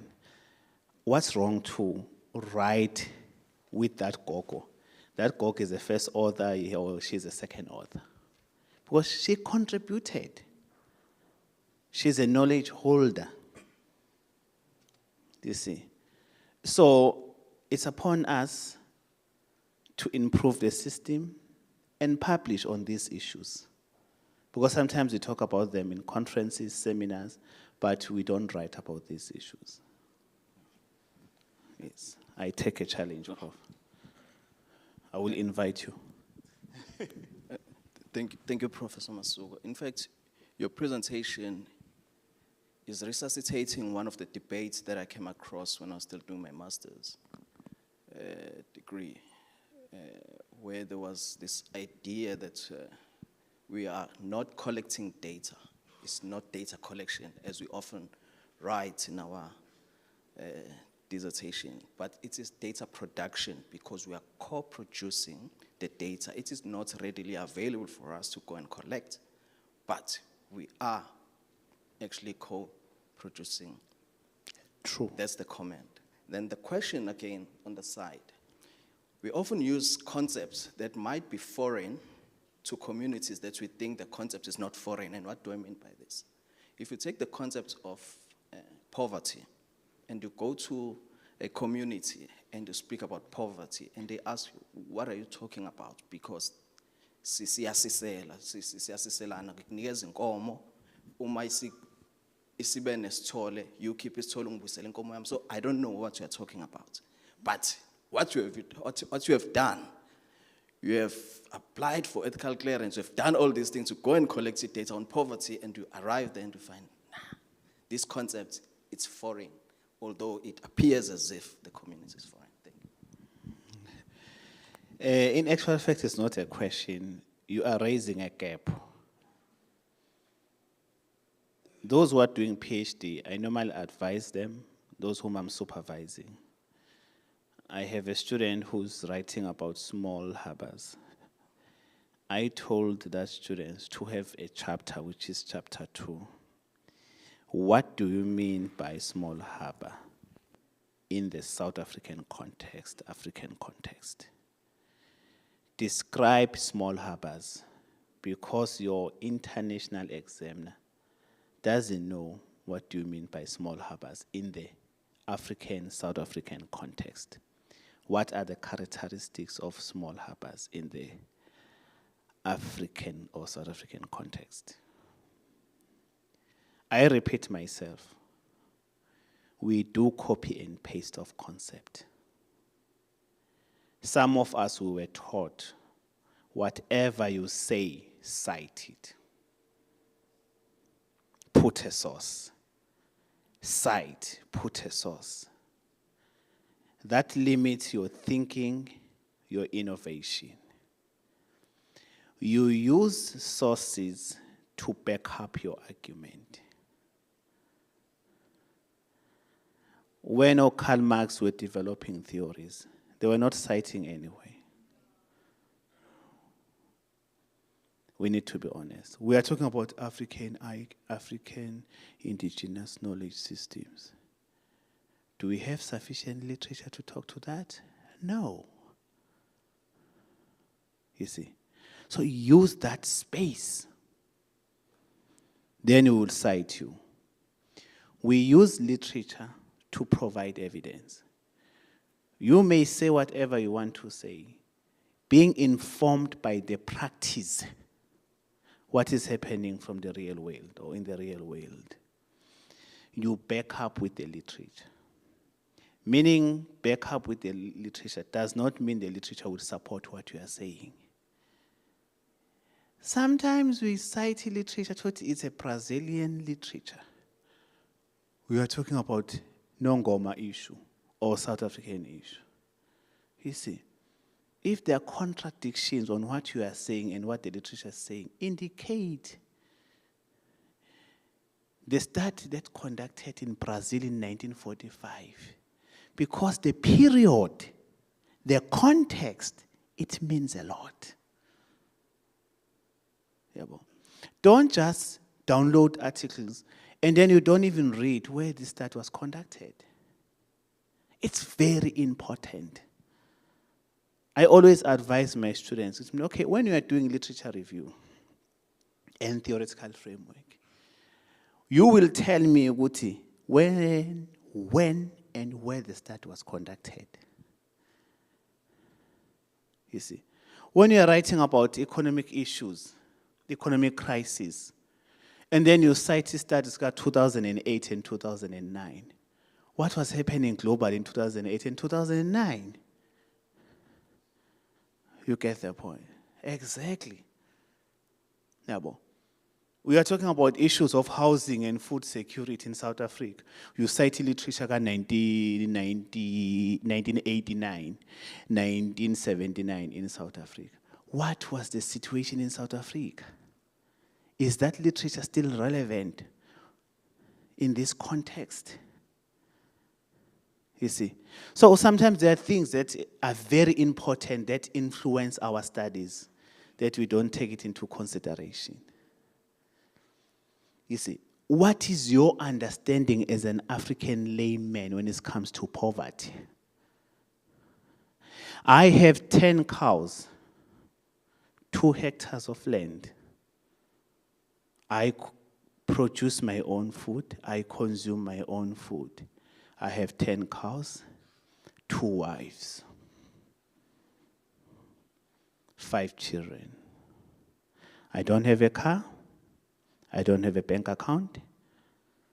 I'm not owing any shop.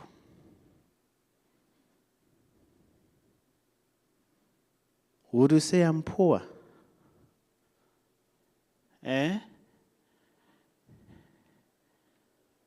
You see, you ask yourself those questions. Would you say I'm poor? I have 4 rondovels with no aluminum windows, wooden windows. Would you say I'm poor? I don't have TV, no radio, no cell phone, no watch. I look at the sun and say, okay, now it's midday, 4:30. Would you say I'm poor? Eh? How do we measure a poverty? Mbatini, live less than $1 on it. Why don't we say a rand? Why we measure a poverty using $1? Those are the simple questions. Why $? What's so important with $? You can do a study why they've decided to use $, instead of a rand. You see, those questions are very important to your study. You will make those examples when you are describing, I don't want to say defining, describing poverty in an African context. Give it a meaning. Okay? Questions? I think I'm done. If there are no questions, thank you so much.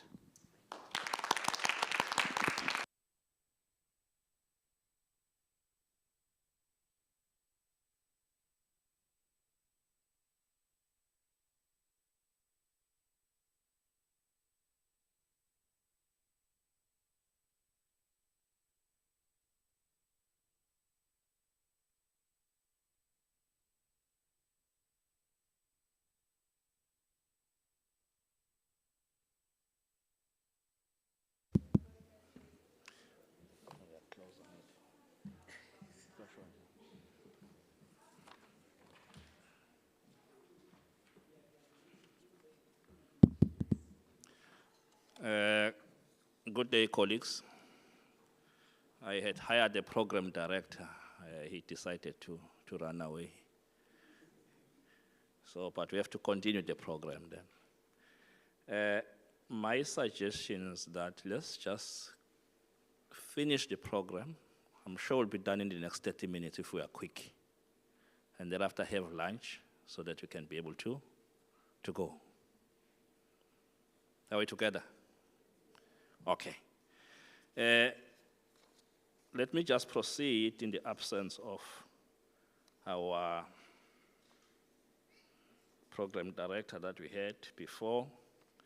But my role is very simple because we had promised that we'll give our students or candidates, delegates, certificates. So we need to embark at that process then to award those certificates then.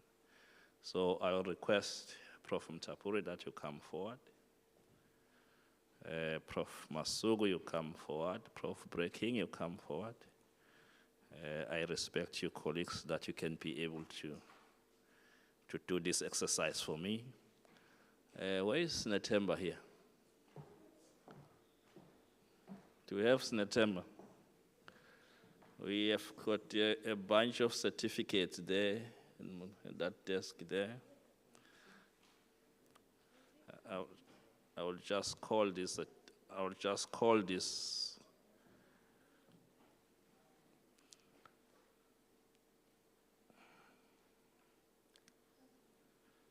there's a desk there, Netemba. Yeah.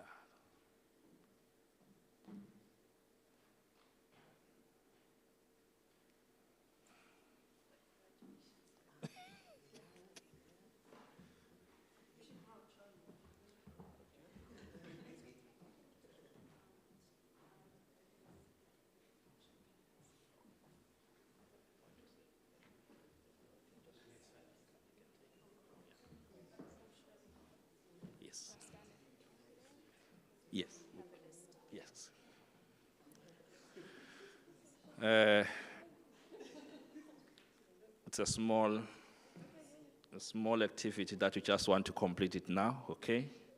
Can we have some Zimbalane?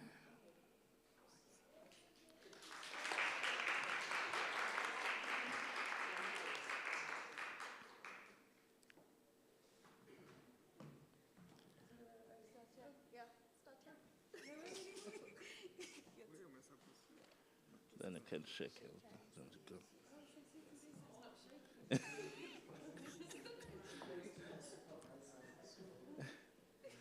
And do we have a cameraman? Okay, let's hope we have. Can we have Sam Roy?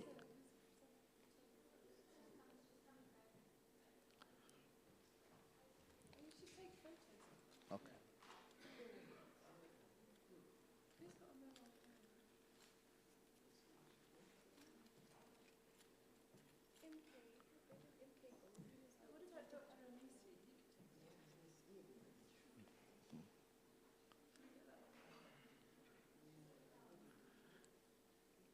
Londiwe Shandu.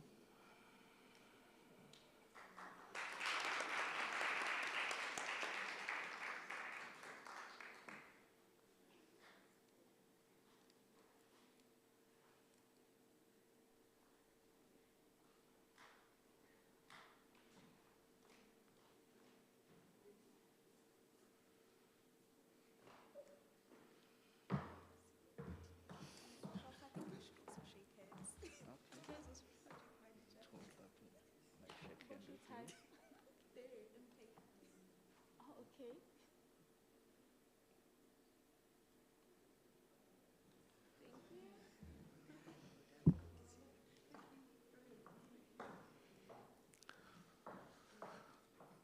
Siphe sihle Mpele.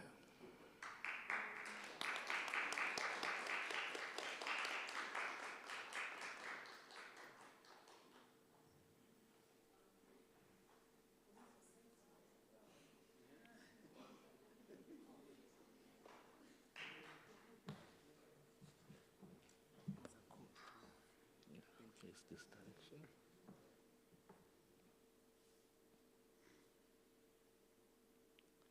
One second.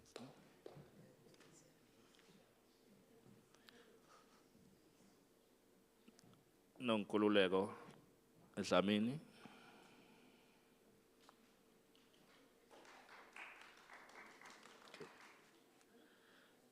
Ngobile Ndimande.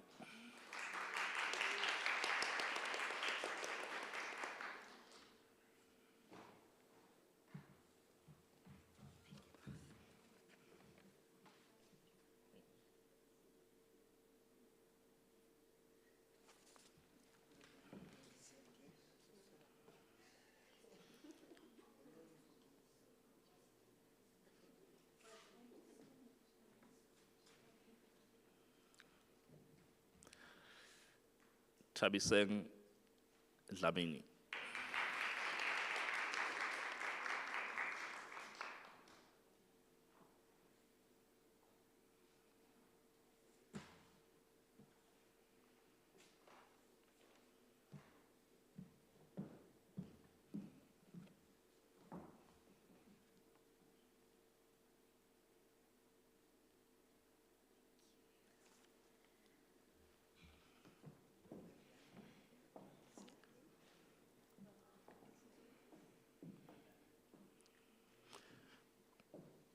Snekuku Shongwe.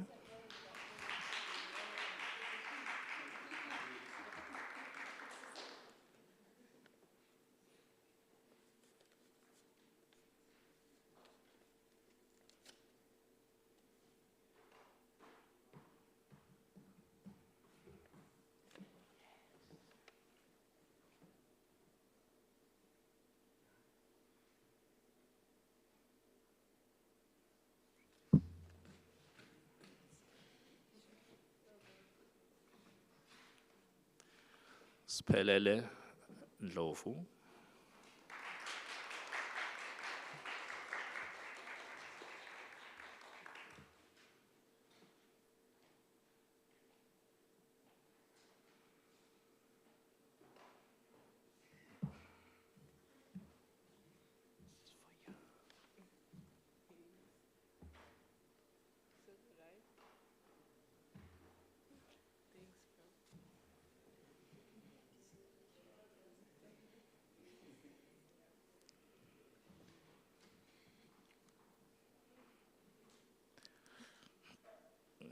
have Sbongile Akwete. I think we are giving that in absentia. Lutando Molefe.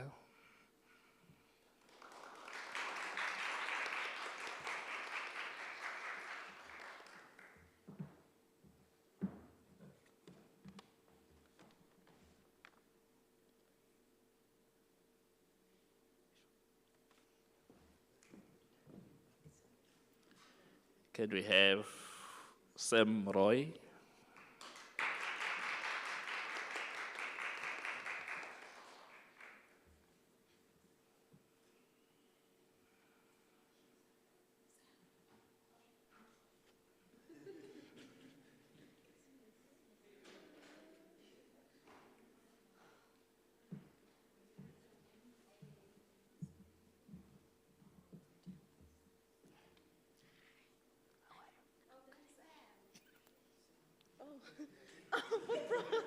Prof is talking to me.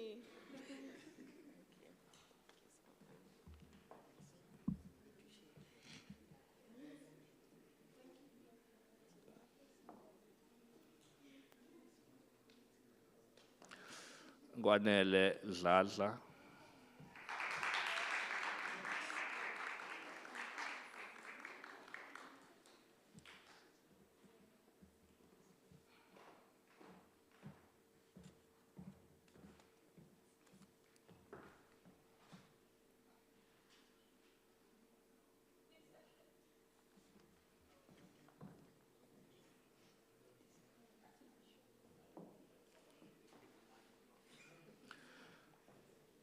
Judith Mdleche is online.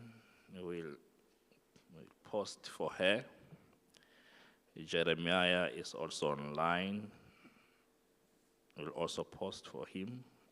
Frederick is also online. We'll also post to him. Fortunate Mohane.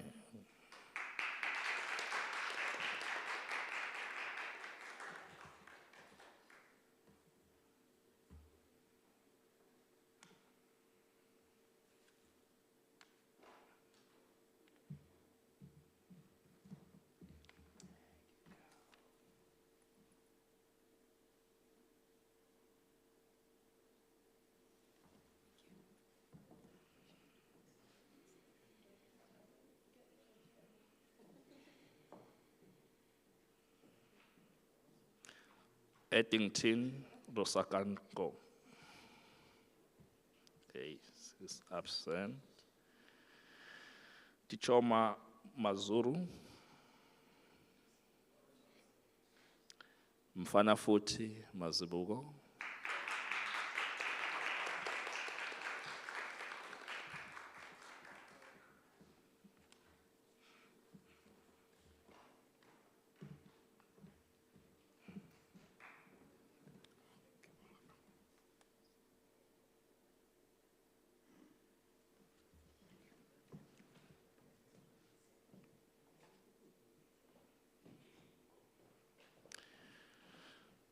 Siyabonga Ntombela.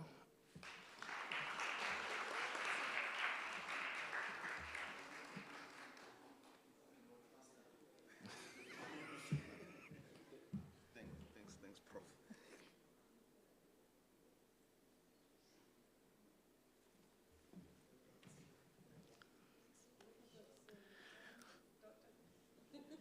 Vanessa Mabuza.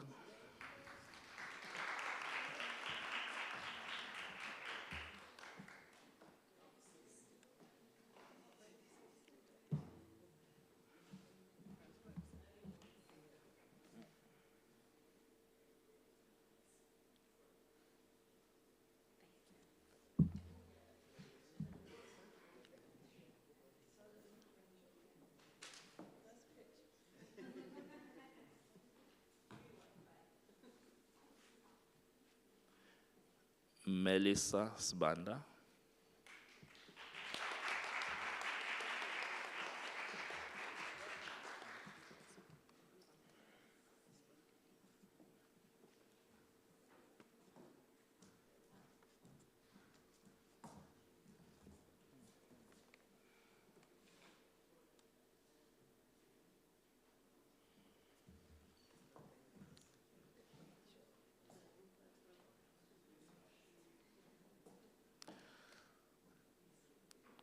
Londile Lutuli.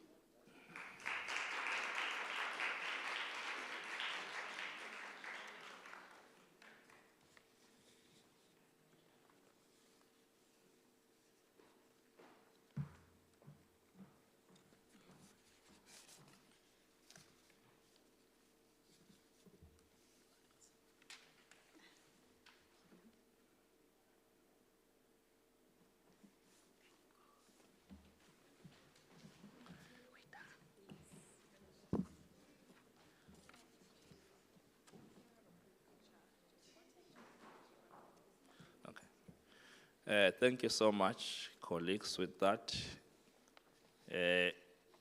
Before maybe you leave, my honorable professors, can we request those that just to come to take a group picture?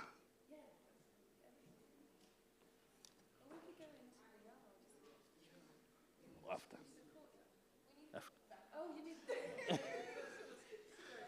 Let's just take one group picture here. We'll take the other one outside. Okay, not a problem. Yeah.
We finished.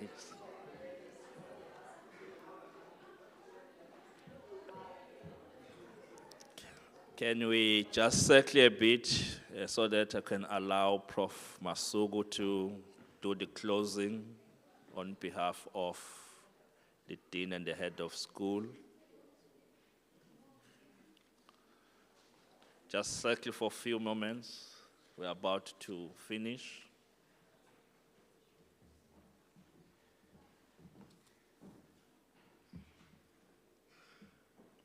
Thank you so much, Mnguni.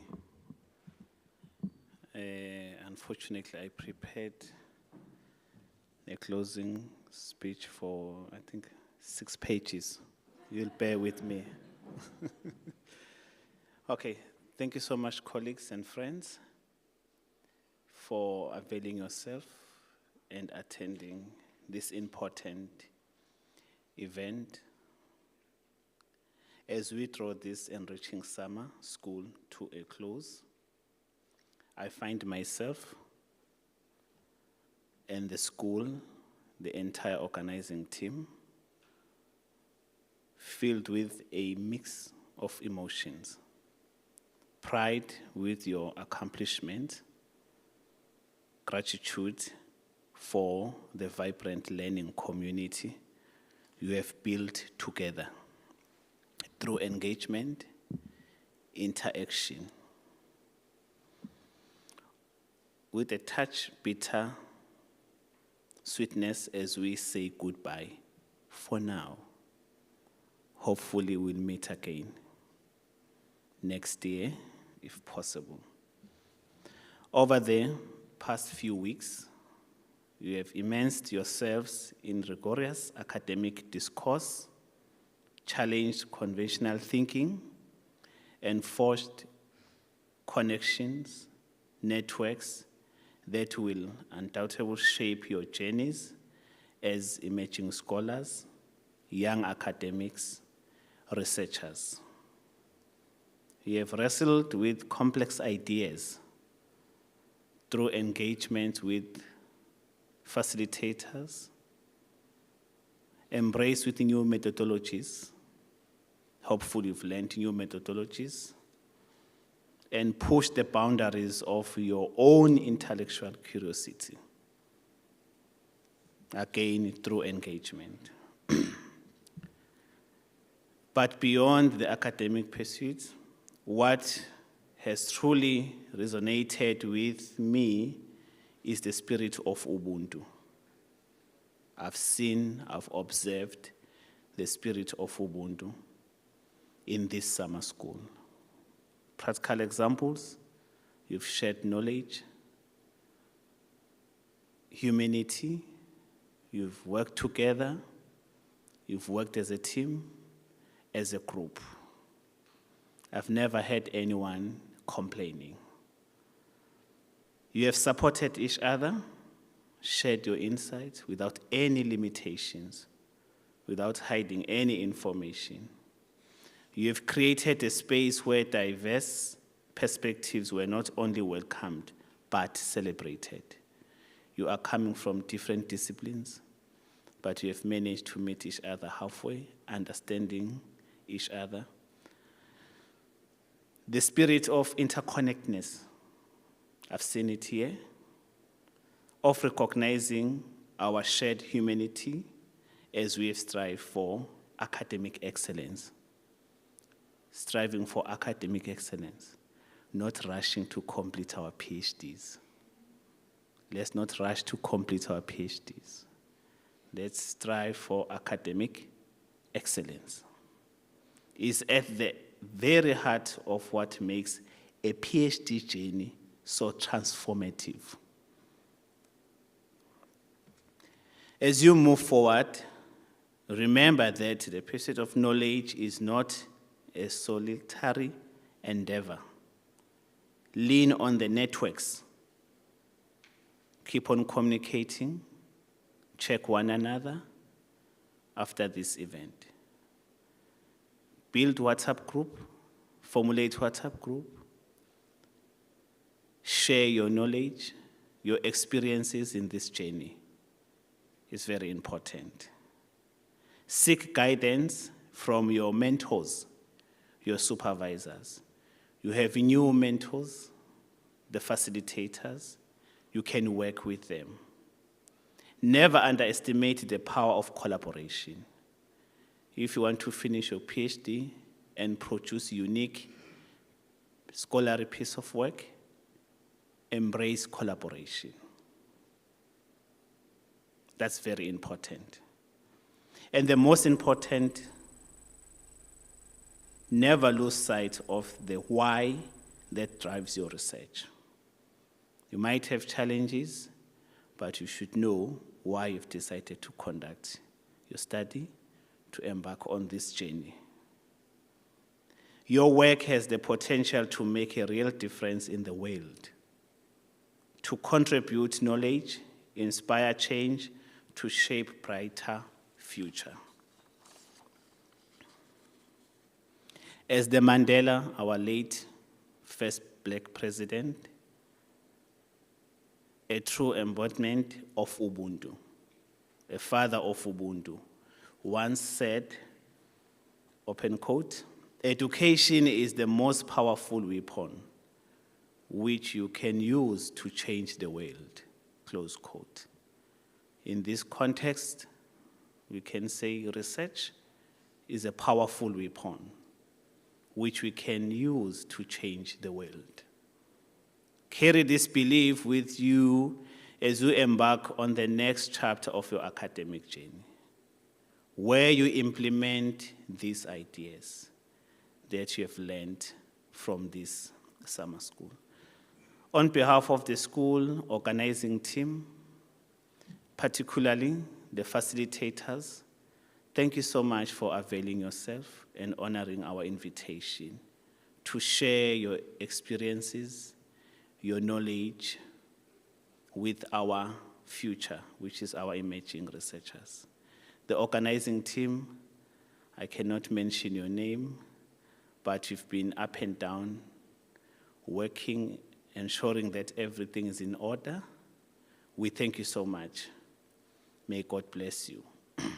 Particularly Prof. Mieni, thank you so much for organizing this event and make this event successful. This event is informed by principle of Ubuntu, by creating a platform for international young scholars to share knowledge amongst themselves, to share their knowledge with the seasoned researchers, international researchers. Thank you so much. Travel safely. Keep on working. Rest where it is necessary. May God bless you.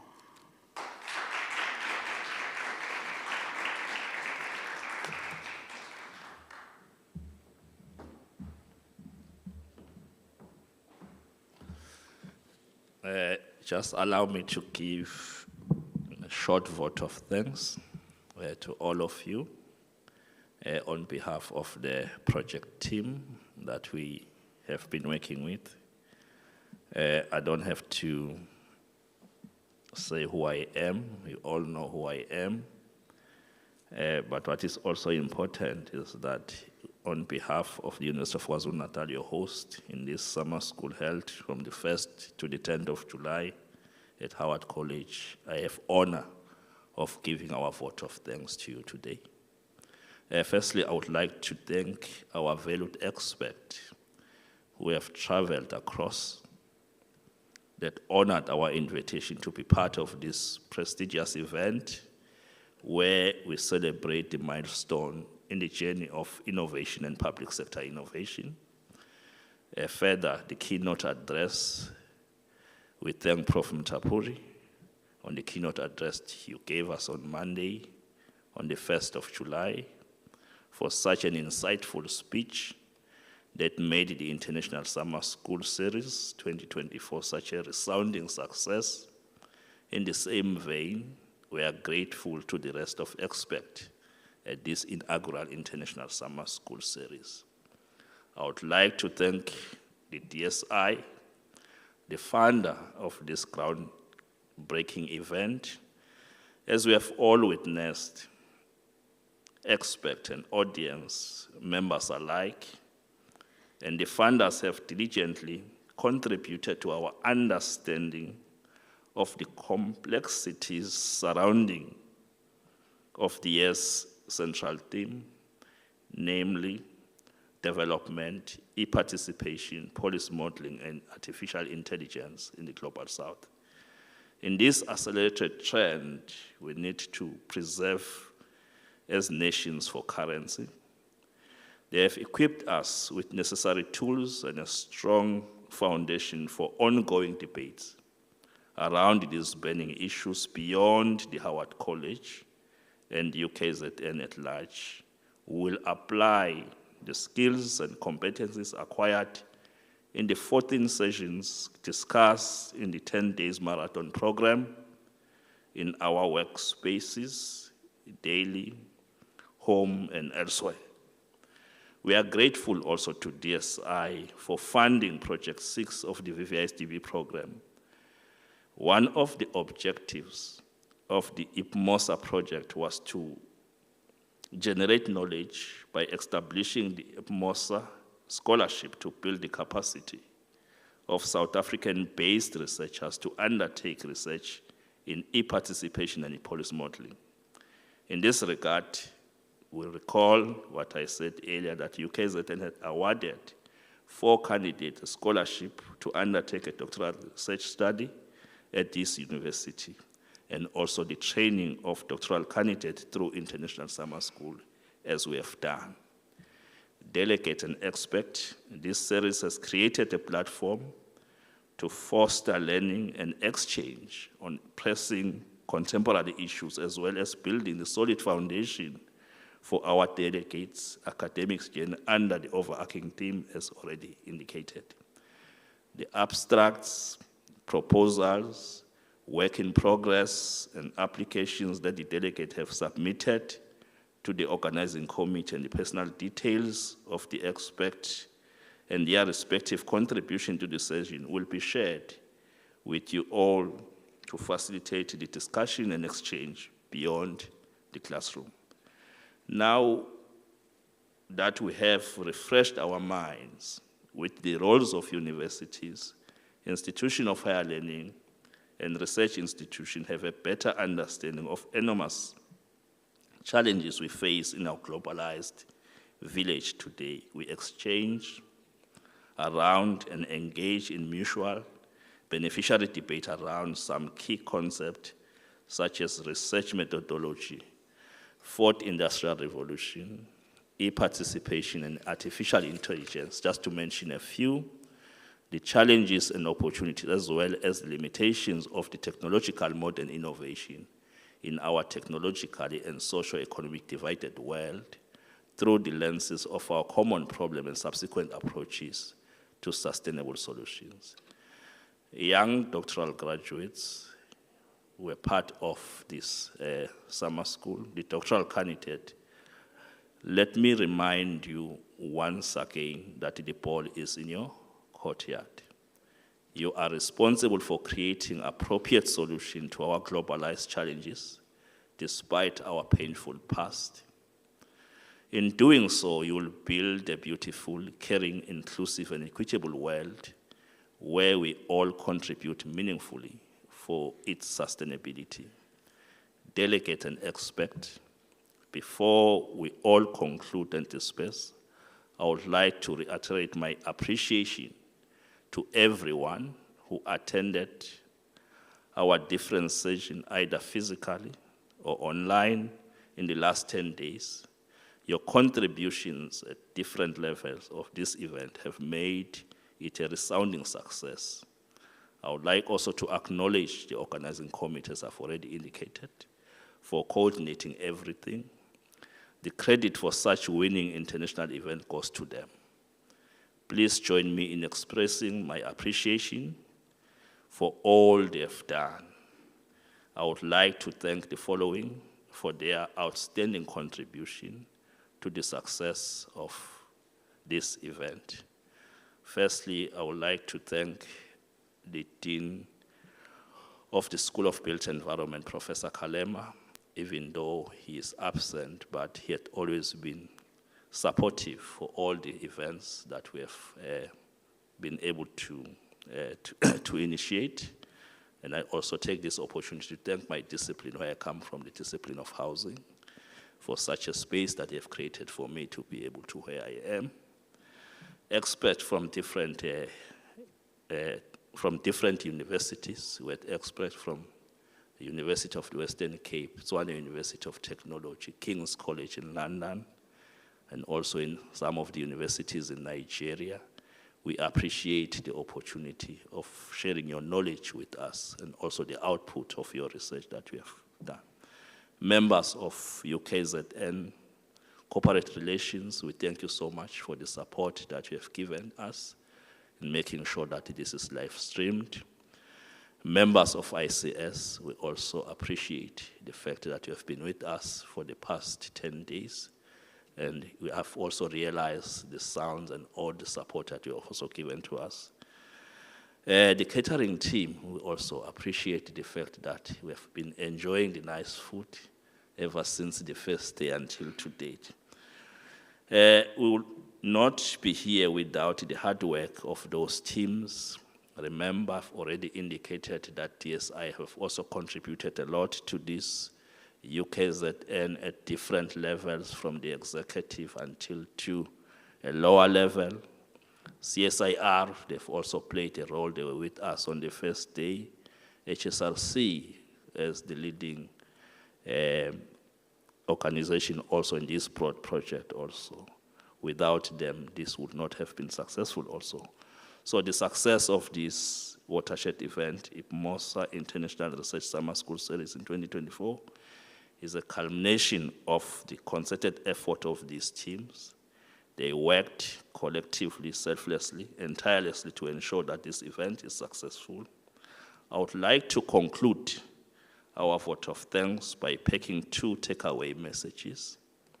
Let us go back and mobilize the relevant resources for this initiative to continue. Secondly, that we commit to strengthen the partnership. As Prof. Masuku has already indicated, that collaborations are key.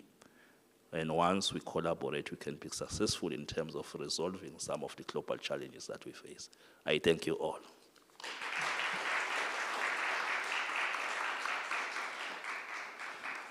It allows me, colleagues, to then say we are now done with our summer school. We can now go and enjoy lunch.